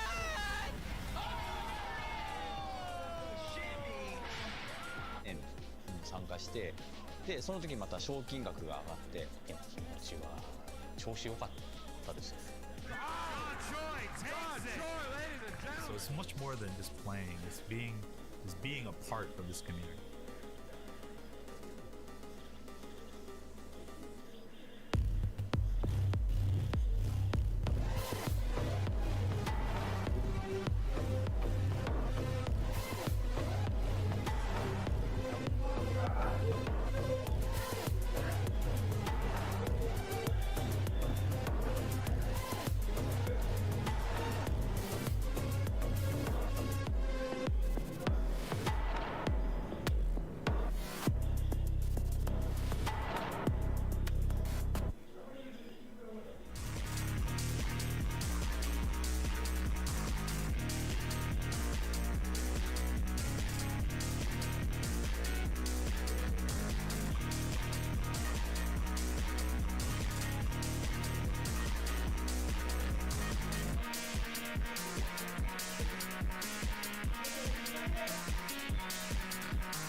welcome back to EVO France. It's the first ever Street Fighter VI Top 8, and we are about to crown our inaugural champion. It's time to get into losers final, and it has been one of the most electrifying, unbelievable, logic-defying top 8s that I have ever witnessed, even as a fan, even as a spectator of Street Fighter, and it is a pleasure to be able to call the action for you right here. Myself and Ringe, we've been left speechless so many times, haven't we? Like, legitimately, man. During that last set, I just realized when I came to sit back down, I almost yanked this whole part of our commentary. I almost ruined the production right now. So it has been amazing. Seeing those Kobayan reads in that game one, I was like, we can't get much crazier than that, right? Oh, how mistaken I was. So we did, and we have got some incredible action to continue. But before we get into that, it's time to thank our partners. Thank you so much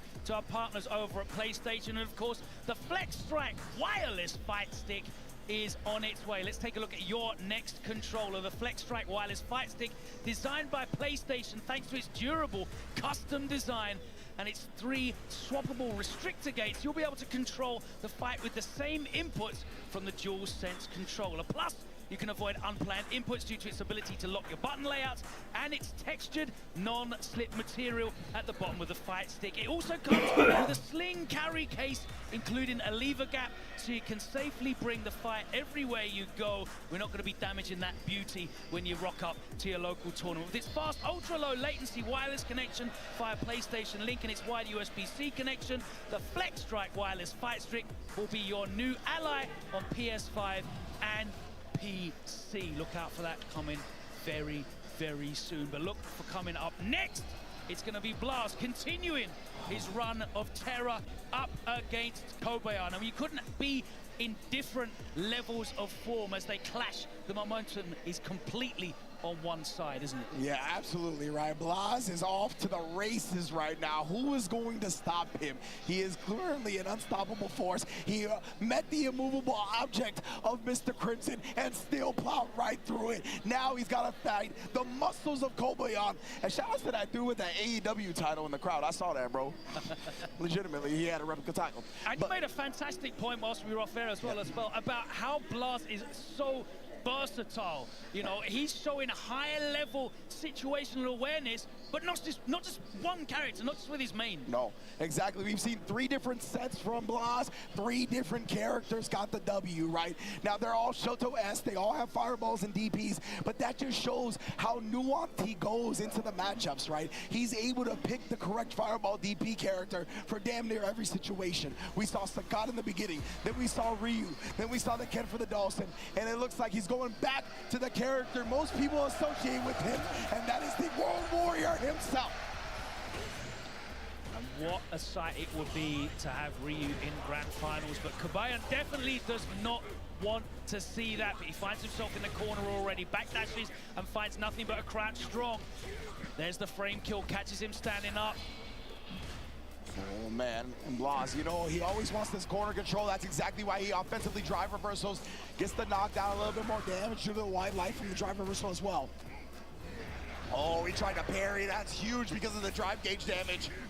Oh, he's trying to get away and does so. He's in that drive gauge, but Blaz has survived for now. No, he hasn't. Did a whole lot of chunk on that medium. That was mediums as well. Yeah. Chop on the low forward.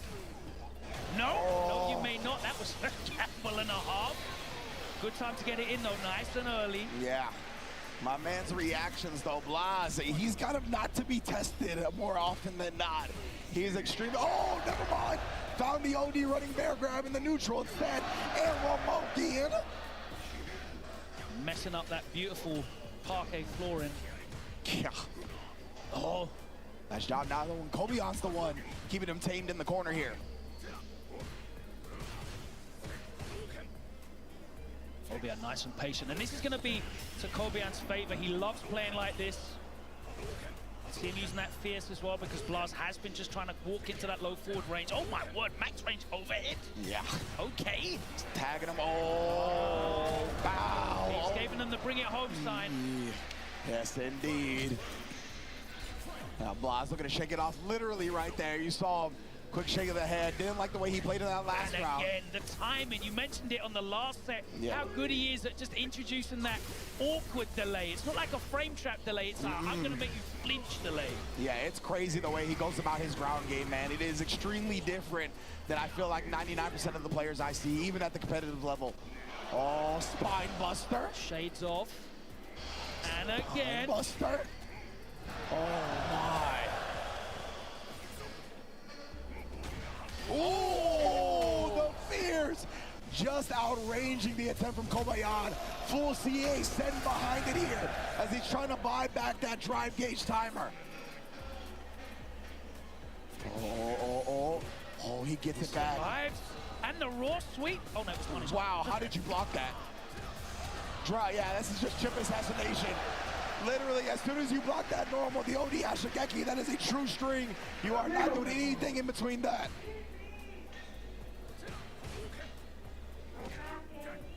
It's like destiny. It's inevitable. Indeed, man. Charging up. And it just walks off screen. Damn! Didn't walk far enough there as Kobayan scoops him. Yeah, Kobayan needed that, right? Not only to obviously relieve the pressure, but to gain some confidence in himself.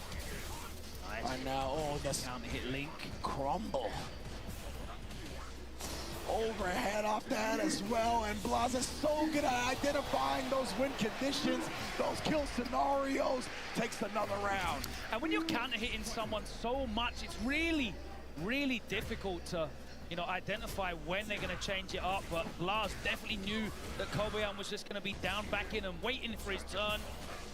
That's when the overhead struck, and he was able to cash it out again with a huge combo. Oh, big fierce as well. Trying to pick some of Zangief's longer range options. Oh, but just as I say that, Blaz responds with his own heavy punch. Denjin's up as well. Oh, man, the amount of drive gauge damage that Ryu can do, bruh. Oh. No. Backdash. Oh, my! The Denjin charge punish!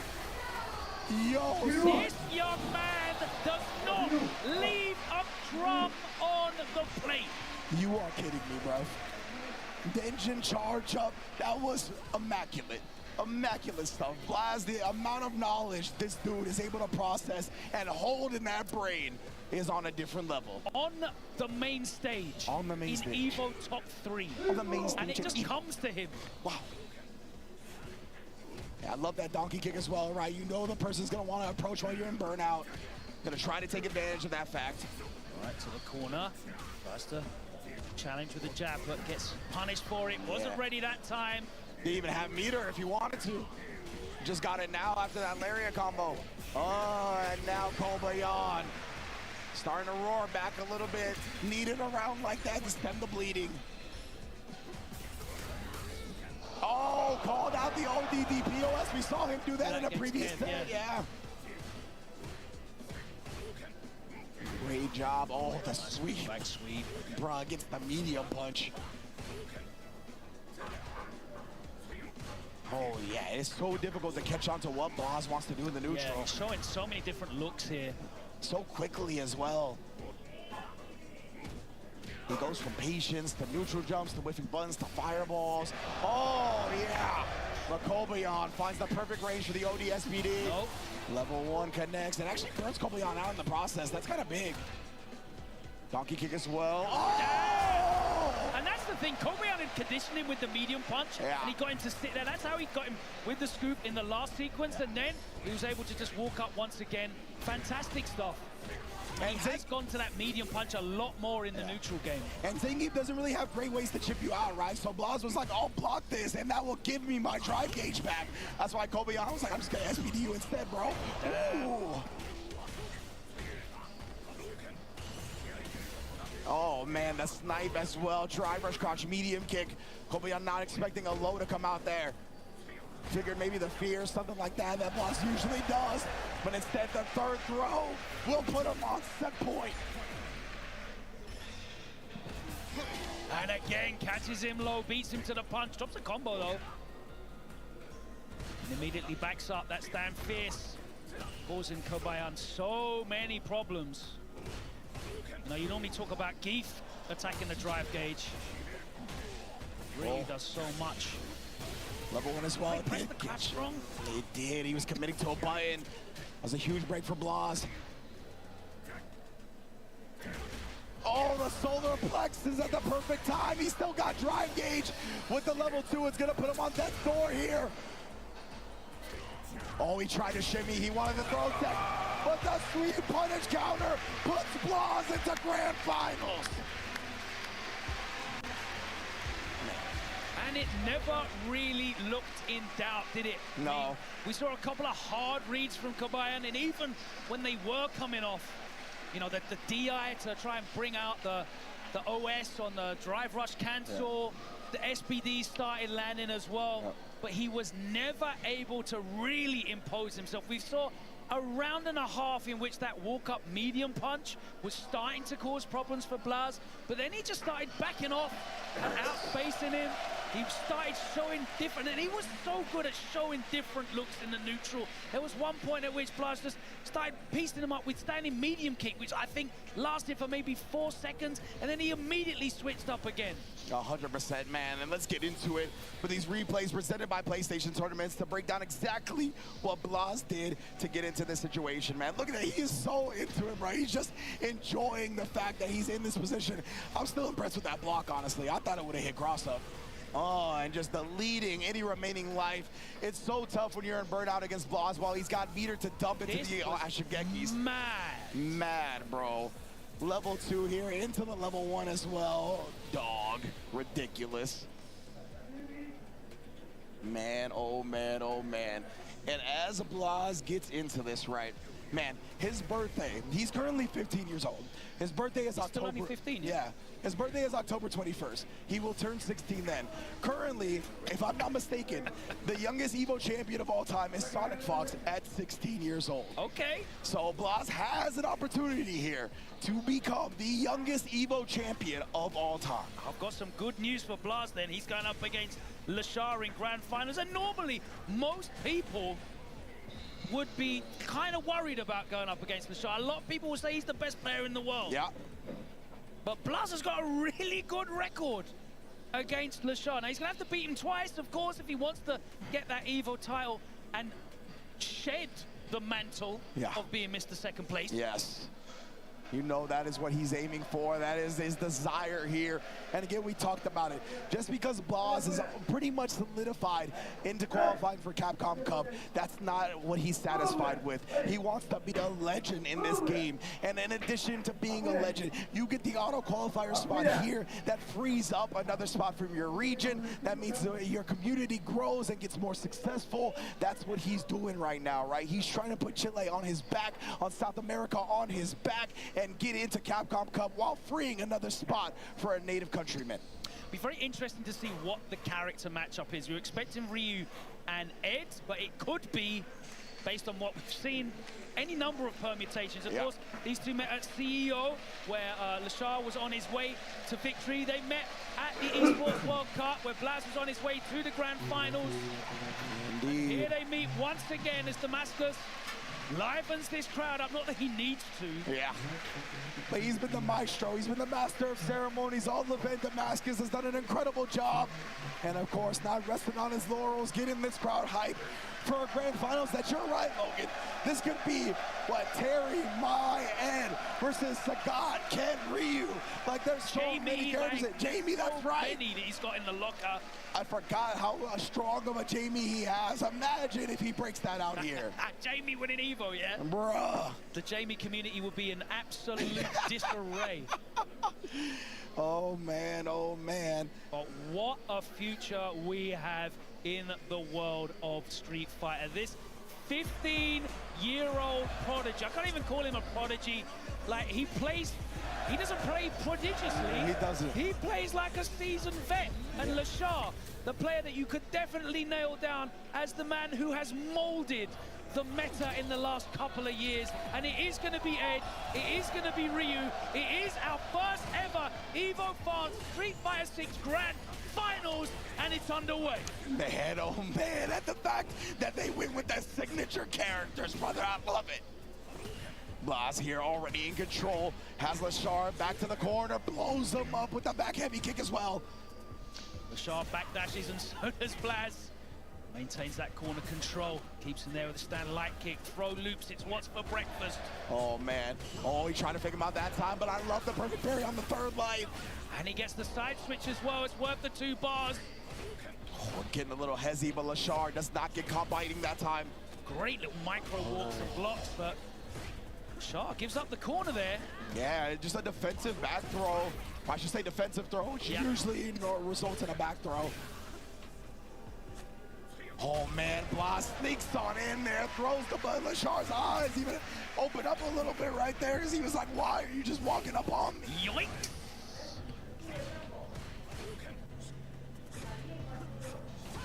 Blaz doing such a great, oh no space in there on the donkey kick. I was just going to say, Blaz doing such a great job of walking in and blocking. He hasn't really been clipped by any of these preemptive buttons that Leshar's throwing out to try and guard this space. Oh my word! Chase the Daigo back in the day, Street Fighter 4. Cancel didn't come, but that would have been hype. Wow, crouch fears to go whip punish a flicker button, bruh. That was, wow.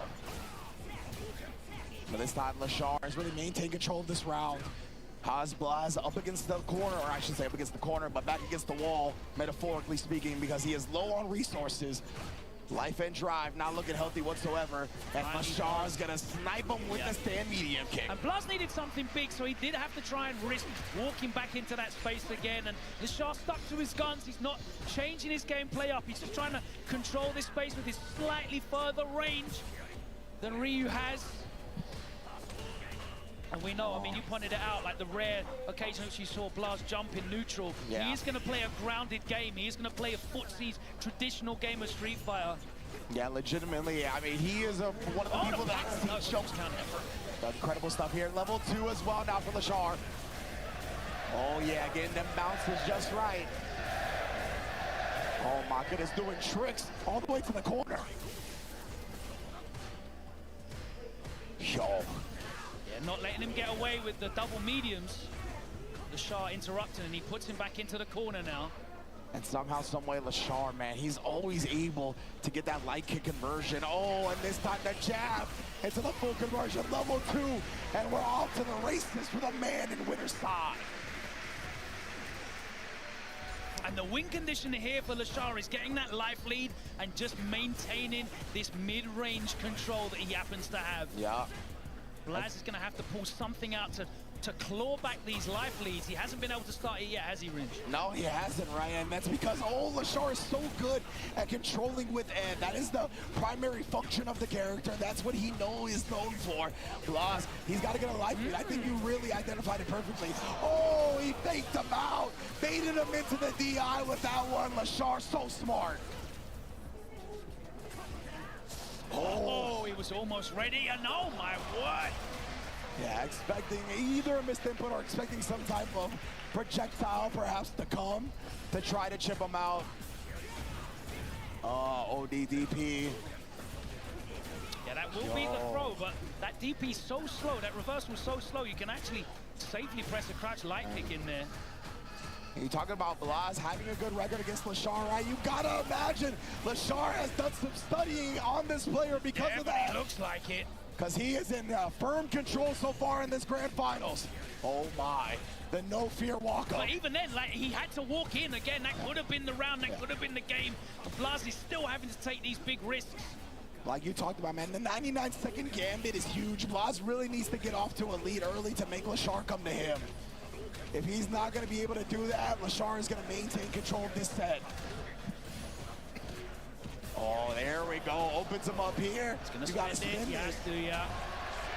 Don't think that's going to be enough. Yeah, but it's going to put him on life support. That is for sure. Here we go. Oh! And just as Blaz finally makes Leshar come to him, Leshar sneaks in a throw. Yo, the bravery on this man. Ok, empezamos con la Grand Finals y Leshar ya va 2-0 contra Blaz. Bueno. Caught in the headlights. Oh my goodness, bro. Oh. Oh, the blitz that time. Attacking the drive gauge. Yeah, very smart. Actually gets the light DP. Drive reversal. He burns himself out. That makes sense. Way back across the screen now. Ahí está. Oh my goodness, the drive rush jab. Setting up shot perfectly. Blaz on the board. Round para Blaz. Tiene que ganar 3 sets para resetear y 3 más para ganar.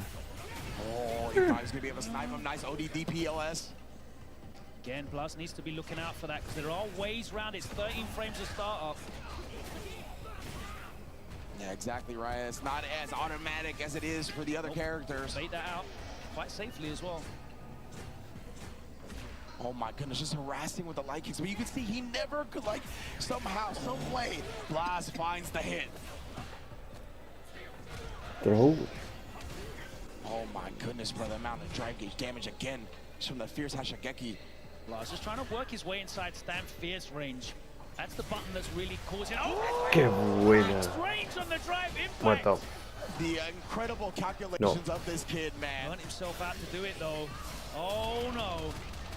That's a lot of dip damage coming in hot. Oh my goodness, here he's got to avoid the fireball some way. Set point para Leshar. Tournament point. That did not look like it was any way out of that, but here we go. Set point now for Leshar. Tournament point. Tournament point, compañero ringue. Championship point, that's right. Indeed. We could be crowning our first ever EVO France Street Fighter VI champion right now. Esto sería posiblemente la primera Evo para Leshar. Controls this space, and there's the big whip punish. Sending Blaz over to the corner.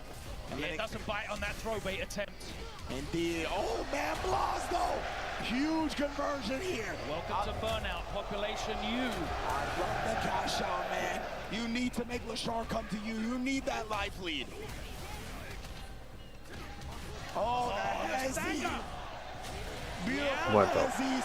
2-1. With the DP, my goodness, brother. Blaz staying alive yet again. A great spend on that level 3. It gave him the opportunity to pin down Leshar, and Leshar takes himself back to the character select screen now, and it looks like he's Elena. Elena, which I did say when I was talking about the Tokido match, I had seen him use Elena. Oh my Sí, Leshar ha estado entrenando a Elena también. And Blaz looking at him like, are you sure? Did you not see what I did earlier? En el caso de que Dogura. sí. Able to dismantle him piece by piece. Leshar locking into the Elena to try to just get one game. We'll find out, boy, because Blaz is definitely averse when it comes to aware when it comes to this matchup. He knows. He's shown it. Oh wow, right much the donkey kick. I love that. Beat the check. Again, just relying on the opponents being good. Leshar, I'm just so surprised considering how in control he was. Pero automáticamente Blaz está clasificado a la Capcom Cup debido a que obviamente Leshar ya está clasificado por haber ganado Combo Breaker.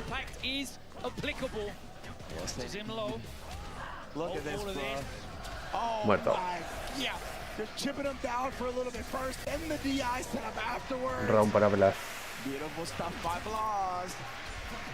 ¿Será que tendremos a otro campeón que viene, a otro Evo Champion ganando desde Losers? Porque ya lo hizo Arslan. I don't know about this pin dog. Nice. Perfect parry on the fire when he gets the interruption. Here we go, looping offense. We're back to neutral once again. Trying to bait something out. Yeah. Real quick with the driver's jab. The start with these perfect parries on these fireball strings. Blaz needs to look out for that. To the corner. Tiene cuidado obviamente con el ODDP. El get off of me, bro. Beats him to the button that time though. We still got the knockdown. Bro. Leshar. Keep it nice and safe. No, continuing to drive rush in. Oh, almost got the whip punish with that. That's why he committed the drive rush cancel. Thought it was gonna happen.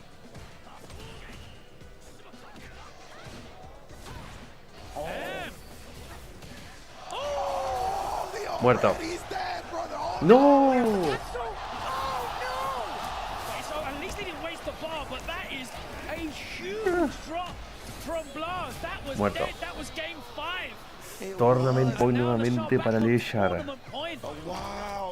Pero le salió caro a Leshar haber gastado la barra super. Pero Blaz ya tenía ahí para hacer game 5. El confirm para CA, pero no lo hizo. Delay again, man. I know you're gonna flinch delay. And Blaz, he's had such an easier time getting the early life lead up against Elena compared to the end, right? Then he makes Leshar come to him a little bit. He gets to check your forward movement with the donkey kick. Throw. Set up shot with the throw as well. Drive rush in to maintain the pressure. He wants to force Leshar into the corner. Muerto. Damn, son, into the level 3. No mistake this time. Aún no. Ahora sí, Game 5. Game 5 de Grand Finals. ¿Habrá reset o Leshar cerrará el trato? Seguimos con Elena. Whoa! Yeah, we're just immediately into the rematch. I didn't even realize. He's been so good at these block string, these special cancel block string perfect parries, whether it's been fireball or donkey kick. Leshar's been very on point with those. No. He's out the corner though, regardless. He had to pay the tax for it, but nonetheless, happy about the situation for a little bit. Bien bloqueado el overhead. Indeed. Oh, okay, drive reversal Drive down into the corner here. Leshar, oh, and then rolls the bottom. Yeah. Oh! Well, but the backdash gets clipped. My goodness, bro. Oh, he tried. He thought Leshar was going to try to check the drive. Yeah, Leshar had already committed to Muerto. backing the hell out. Indeed, and Leshar puts himself Tournament point por tercera vez para Leshar. Oh, man. And regardless of how well you know the matchup, Leshar is still an incredibly dangerous opponent. Yes. You can know, but he also knows. There's a drive rush jab, gets the counter here. Only a little bit of damage there, but it's enough to give him the lead. World class only begins to describe these two players. Leshar beats him to the button with that light kick there. Very low on the drive. Oh my word, and again. Throw. Oh, scary situation, right? Oh, the fierce, Perfectly timed. How does he do it, man? And he's counter hit every time. The perfect timing to make you flinch. Blaz here trying to force a tournament point versus a reset point. Leshar, he's still got resources to feel real dangerous. Combo, but it's Tournament point versus reset point. Into round. And now, this could be the final round of the tournament. It could be the final round before a reset. It all comes down to this. Leshar sitting on 3 bars though. Very dangerous. A beautiful counter hit check off the light punch there from Blaz. Indeed, nice job staying crouching with that button right there to avoid the follow-up. Oh, and then walking up on the negative frames and going with the throw instead. Very smart from Blaz. Never just being 1-0 with his answers or his pressure. He's forcing Leshar in, drawing him in with this life lead that he's been able to set up. Huge parry right there from Leshar. That OD Hashigeki would have done massive drive gauge damage. Lo mata. He checks the approach and Blaz. Reset. And surely now, after those 2 losses, we're going back to character select and we're going to have a reconsideration of this matchup. I have to imagine that's the case. Leshar seguirá con Elena. Regresará al Ed o sacará al Terry. O tal vez a la Mai. El Terry.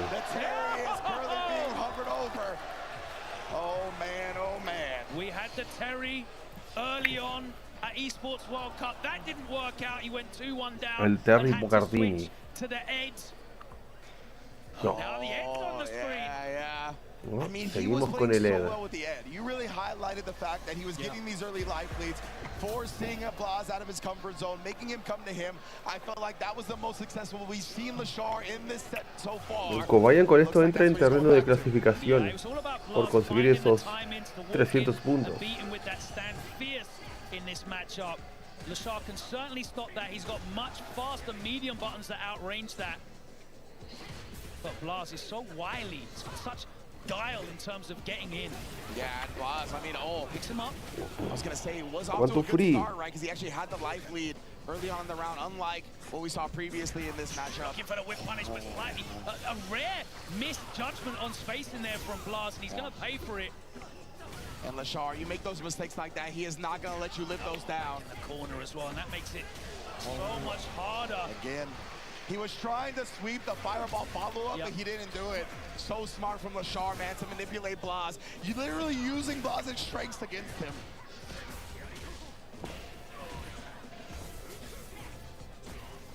Okay, the light kick, he actually didn't confirm that one. Yeah, he's been so good at confirming the lights for the special cancel. It's like superhumanly. Exactly, like you're not really supposed to be able to confirm lights, but somehow it feels like he does. Big whiff, and Blaz just sat there for it. And Blaz is the one now who's starting to whiff a lot of normals. Oh, the big party starter there, though. That's why, right? He went with the forward momentum on the solar plexus. He was tired to whip it. He was like, I'll take a haymaker swing, and he comes up with it. A huge Shoryuken rings out in the arena as well. Stands up at the last moment and gets his ankles broken. Like, bro, was that like just a frame or two of delay? Like, again, the minutia, the minute timing differences is just immaculate between these two players. All right, backing off again, and the five will start to come out. Okay, and then we get to the OD blitz. Let's spin that level 2, you already know. Let us take the damage this close to the corner. Nice follow-up. Oh, and then baits out the parry and throws it away. Oh, he stops short. Counter hit though from Blaz. He fights out of the corner, but busts out. 1-0 para Leshar. Let's go. Leshar already back off to the races on the edge. He's up 1-0 now. Ooh. Pays off.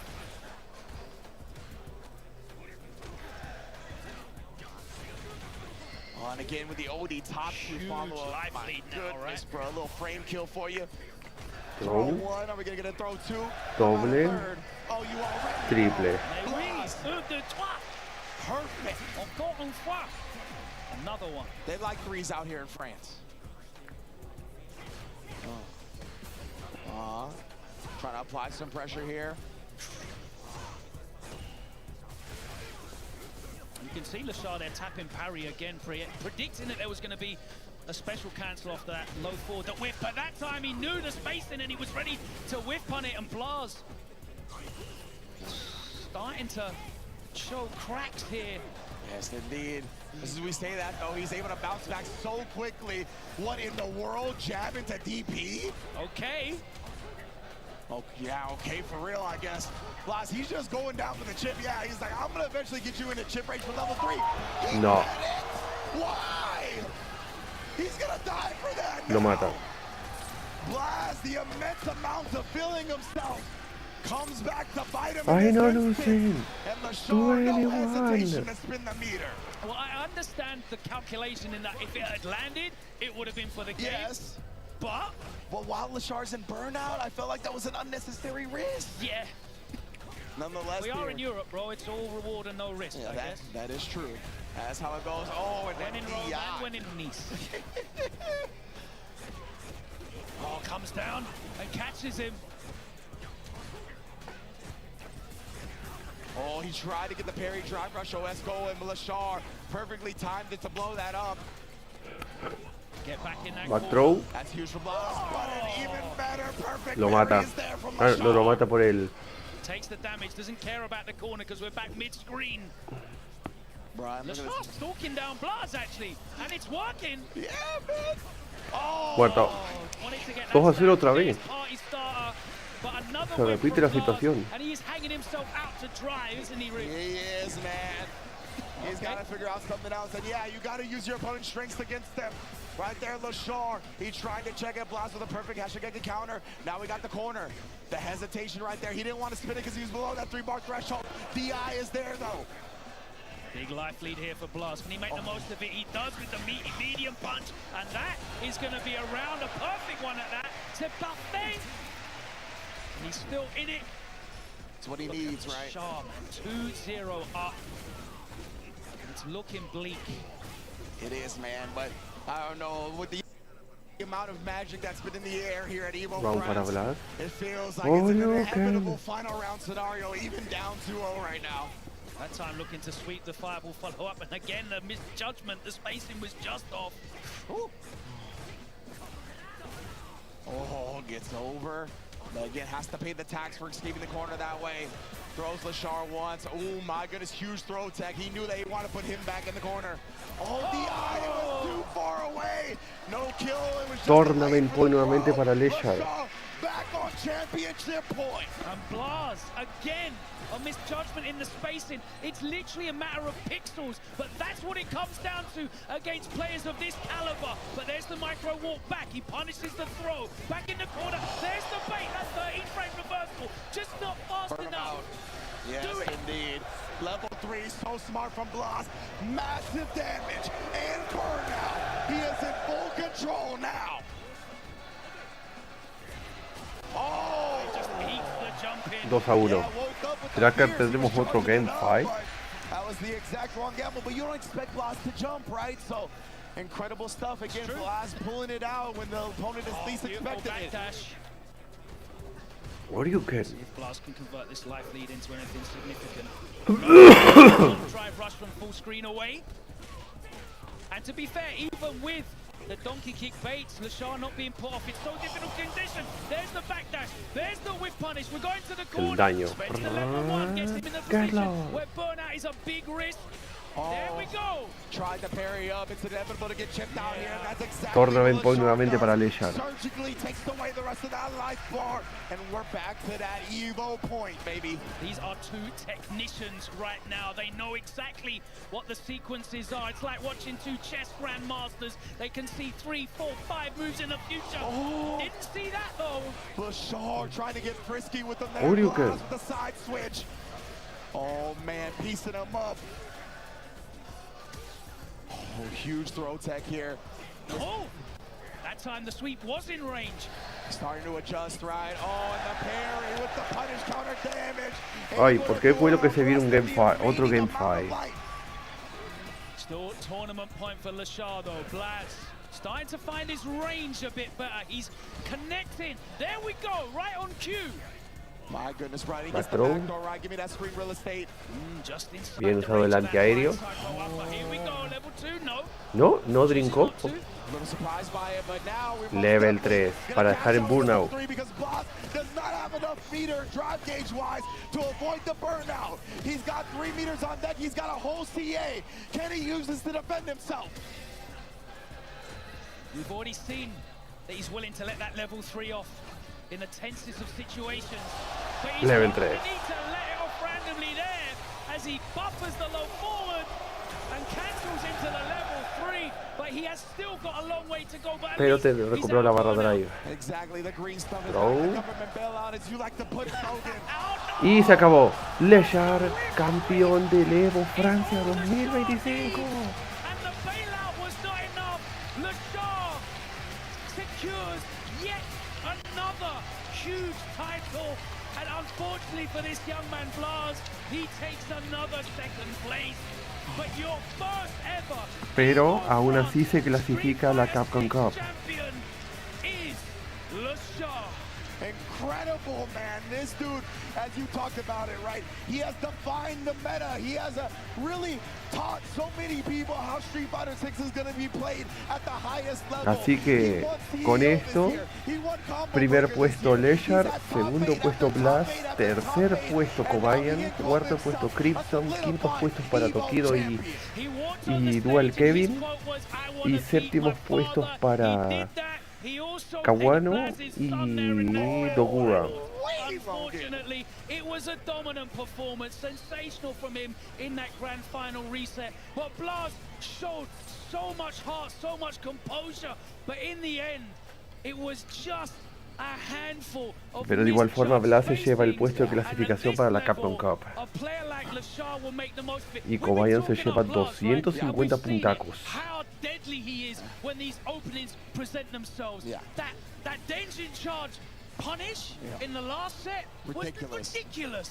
But you can't do that at this level, and he felt the power of those punishes. This time round, Leshar shutting the door and grasping that title, that EVO trophy. And it's a testament to Leshar, because who did we see this whole top 8 make Blaz whiff that much? Nobody else came close to making Blaz whiff this much. But that is a testament to how strong Leshar's ground game is and the type of manipulation he also has in his tool set.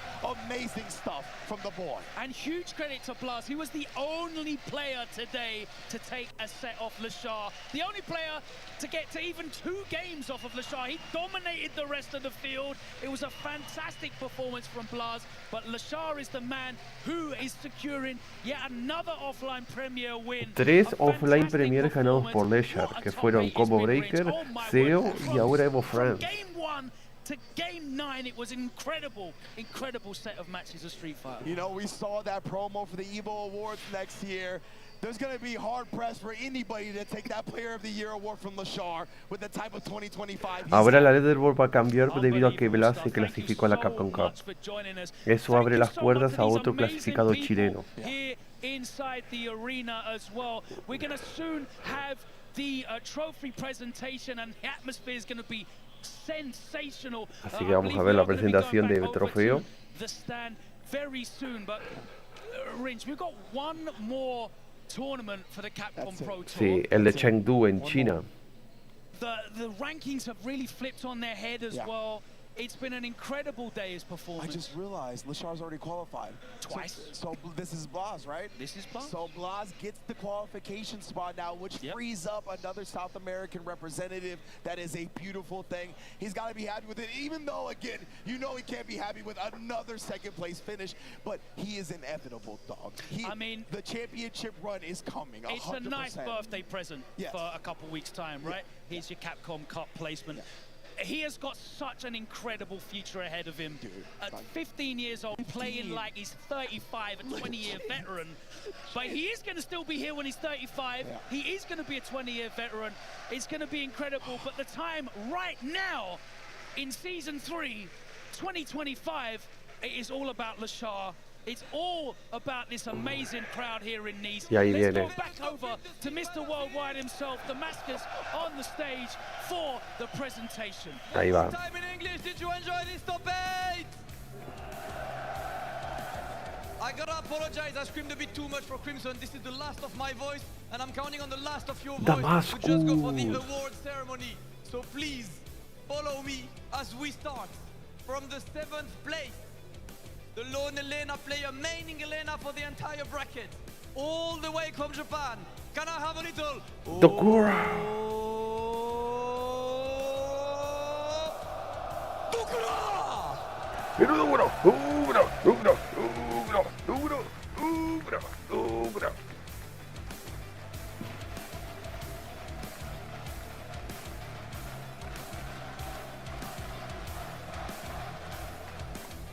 La Chun-Li cosplay.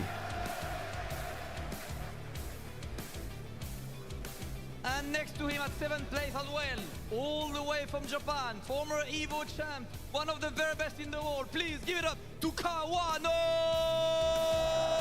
Kawano también, 7º puesto. Street Fighter League Champion. Y EVO. Y último EVO Champion de Street Fighter V. And up next, on 5th place, I want a maximum of noise for the man, the legend, the murder face, Tokido!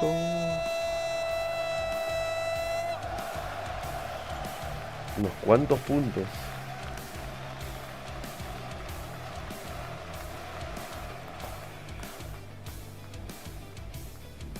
And tied for 5th, all the way from the USA, free agent by the way. Free agent, one of the most consistent players on earth. Make some noise for Dual Kevin. El último representante norteamericano, DK. El Dual Kevin o el Single Kevin, porque perdió los 2 matches que tuvo 6-0. 3-0 con Kobayan y 3-0 contra Crimson. 4º puesto.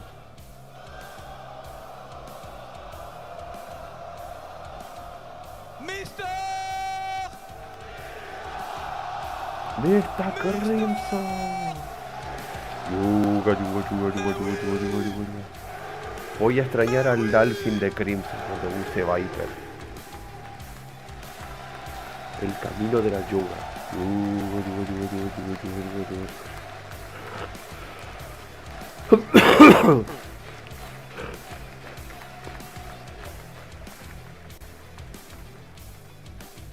And now for a podium.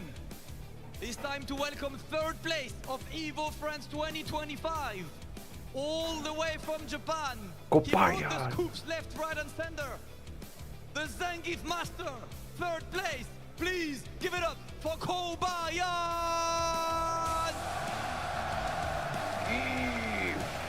Sí, el Kobayan está triste de no haber conseguido la clasificación.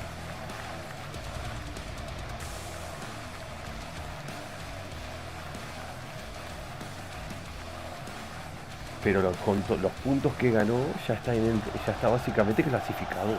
Lo mismo Momochi. Aunque Momochi no haya llegado al top 32. Second place. And up next, at second place, the prodigy. He appeared out of nowhere on the Street Fighter 16. And ever since, he is absolutely everywhere. Performance after performance. Another second place, but you know it's only about time until he gets his first place. But for now, please welcome, all the way from Chile, Blaz!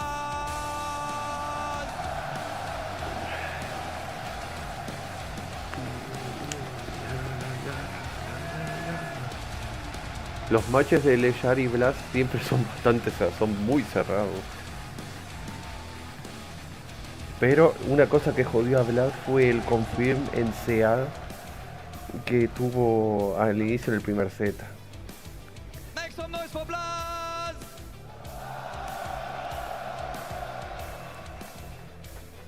Y el EVO Champion, el EVO France.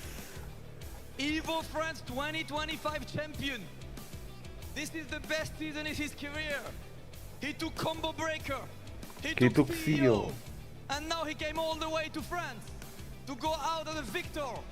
Please welcome your EVO France champion, Leshar!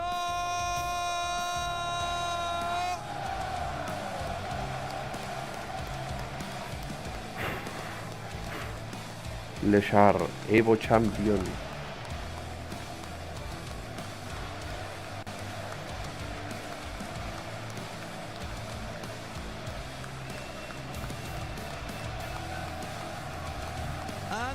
To welcome one of Naken's major partner of EVO to give him the golden stick. Please give it up for Leshar.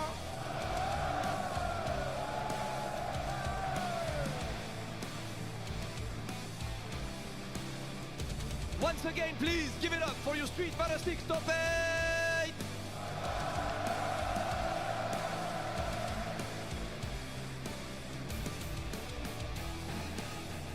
Leshar, my friend, come a bit closer to me. We'll go welcoming as well, translator. It's hard to ask the right questions, but here, you had Combo Breaker, you have CEO, you have EVO. What's happening to you this season? What did you find in you to win so much? 네, 이렇게 승리가 많으실 때 무슨 일이 있었던 건가요? La traductora coreana. 우선은 저는 이제 작년에 꽤 이제 결승전에서 가까웠는데 항상 거기서 이제 삐끗해서 실패하던 선수지만 이제 이번 연도 이제 저희 팀 이제 리젝트 그 일본 리그 토키도 씨, 후도 씨, 우메하라 씨가 저에게 이제 많은 조언을 해주셔서 이길 수 있게 된 것 같습니다. L'année dernière, j'ai frôlé le final, c'était presque. J'étais un pas avant de gagner La la más victoire, está con mais clase, cette année, j'ai y eu más beaucoup aún con los de lentes. conseils de Umerashi, Damascus con Joe clase. Umerashi et Tokido Wawa. Photo, merci pour eux. Ah, donc Leshar, hein? Leshar explaining us that last year was difficult for him, and this year he got a ton of help from his reject teammate Umehara-san. Tokido, a team makes the player. Leshar, we've seen you with plenty of characters. You've tried Elena as well in grand finals. You went for Ed. We keep Sí, seeing you usó going from one Ed, character to the usó other, Terry, and you have so many in your usó arsenal. Elena. What goes 3 when you pick a personajes character in usó grand Leshar. finals? What's the strategy O sea que behind dropeó a la 네, Mai. 많은 캐릭터들을 다양하게 사용하셨는데 그 뒤에 전략이 있으시다면요? El Golden Finger. 좀 이제 애드로 이제 좀 블라즈 선수가 저에 대한 대책을 할 것 같아서 이제 빠른 이제 비밀 캐릭터로 좀 전략을 바꿀라 했는데 안 통했네요. 네, 잘해가지고. 그리고 엘레나를 좀 좋아하는 캐릭터이기 때문에 좀 우승하면은 엘레나 그림을 넣고 싶었어요, 개인적으로. Je croyais que Blaz, il a préparé le match avec le caractère qui s'appelle Ed. Du coup, j'ai préparé un peu le personnage secret, mais ça n'a pas bien marché. Personnage Elena, c'était mon favori. J'ai imaginé que je gagnais avec Elena et préparer une affiche avec elle. Ouais.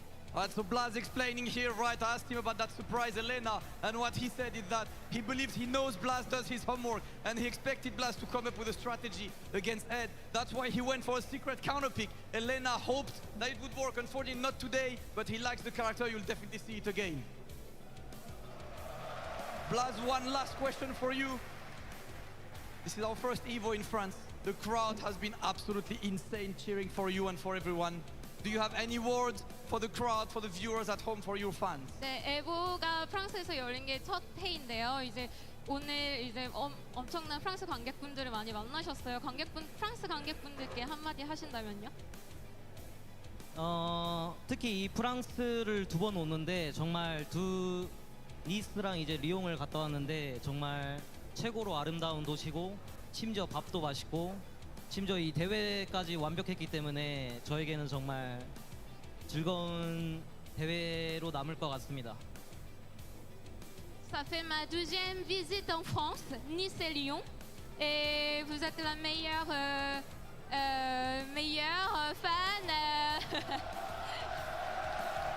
Le plat français est meilleur aussi, le plat français et de toutes les équipes de préparation de tournois internationaux impeccables. Merci beaucoup. Alright, Leshar saying this is his 2nd time in France. He came to Lyon for the mix-up. He's in Nice right now, and he's just saying that the crowd is the absolute best here. So you know what, Leshar, I'm not gonna hold you any further. Please get your trophy. Ladies and gentlemen, give it up for your EVO France 2025 champion, Leshar!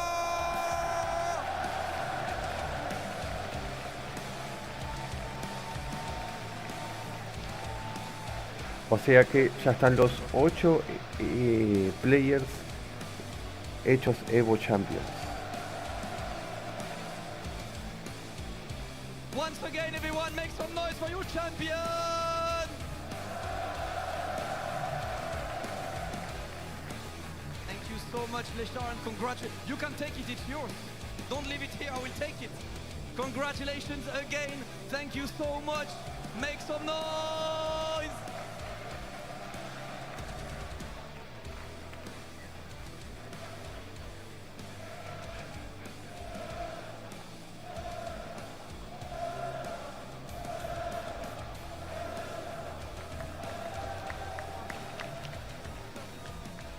Alright, everyone. Now is the moment I did not want to happen, but every good thing must come to an end. First of all, did you enjoy this first EVO in France? Will see you again next year, same place. Will you be even louder next year? Before we leave, I'm gonna need you for something. EVO does not come alone. Plenty of teams, plenty of people have been working really hard. So here is what I'm gonna ask you, right? First off, for all of the tournament organizers who have been working extremely hard this weekend to bring you the best experience, can I have a massive mais oui? Mais oui! Mais oui! Thank you, the TOs, and also for the production team that has been really hard at work backstage all weekend long to give you the best stream we could get. Could we get the massive mais oui? Mais oui! Mais oui! And one more for viewers who are at home that I know will be there next year. Please, can I have a big Mewi? You guys are the absolute best. We've had a dream weekend. Thank you so much. I'm gonna ask you one last time to close that EVO France. Can I have the biggest Mewi? Mewi! Merci, Nice!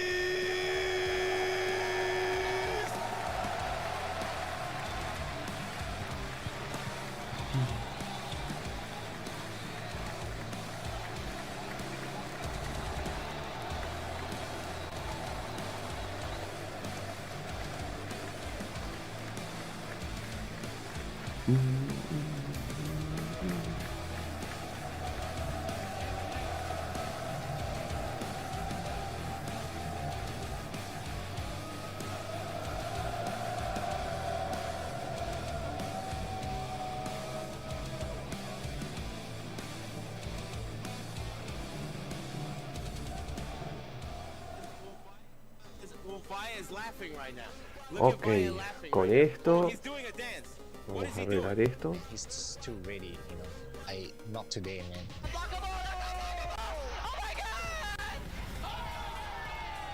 Vamos a arreglar el sonido porque esto ya ha terminado.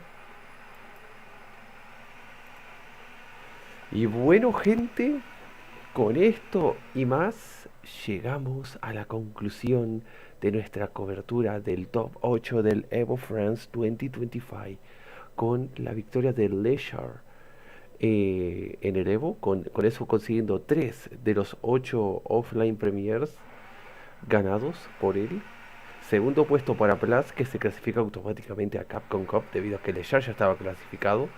El tercer puesto para Kobayan, que se lleva los puntos del segundo puesto, que son 250 puntos. Tercer puesto para... No, cuarto puesto para Mr. Crimson, que se lleva él 200 puntos. Quinto puesto para Tokido y para Dual Kevin, que se llevan 150 puntos cada uno. Y séptimos puestos para Kawano y para Dogura, que se llevan 100 puntos a casa. Así que con la victoria de Blaz, ahora la tabla de posiciones va a tener un gran cambio. Va a tener un gran switch. Donde ahora, como que Blaz que se clasifica, ahora Momochi y Dogura, no, Momochi y Kobayan suben en la tabla de marcadores.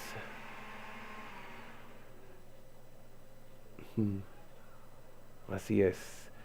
Kobayan ahora entra en terreno de clasificación. Bueno, Dual Kevin también entra en terreno de clasificación. ¿Qué más? Creo que de otros jugadores creo que no he visto mucho cambio, pero diría eso. Bueno, después cuando se actualiza ahora la tabla de clasificaciones ya lo veré. Pero en fin, con esto y más llegamos al final del directo de hoy del EVO France 2025 Top 8. Quería cubrir los otros eventos, pero como no me llegó el aviso de tener el permiso para co-strip, tuve que solo transmitir el Street Fighter. Pero en fin, ahora nos veremos el 2 de noviembre con el último clasificatorio offline, que va a ser nada menos que el Fighting Arena 6 de Chengdu en China, para buscar al último clasificado y con eso también los 6 clasificados de la tabla de posiciones. Si les ha gustado esta cobertura de hoy del EVO France, dejen un buen like, ayuda mucho, compartirlo para más y suscribirse al canal para más. Lo mismo también de seguirme en las redes sociales que estarán debajo en la descripción del vídeo. Y también pueden seguirme en Twitch, donde también estoy haciendo directos, obviamente en vía multistream. Así que con esto ahora esta siguiente semana estaremos de regreso con los directos seriales, dependiendo si hay algún evento que salga de último momento. El lunes tendremos Lufia, el martes tendremos Parasitive 2, el miércoles tendremos NASCAR y el viernes tendremos más de Breath of Fire 4, ya que casi he terminado con el grindeo de peces, ya para tenerlo todo listo para después. Pero en fin, gracias a todos por haber pasado por el directo de hoy, tanto a los que estuvieron en YouTube como en Twitch. Y nos vemos ahora mañana lunes, a la misma hora de siempre, con más en el canal. Así que cuidarse.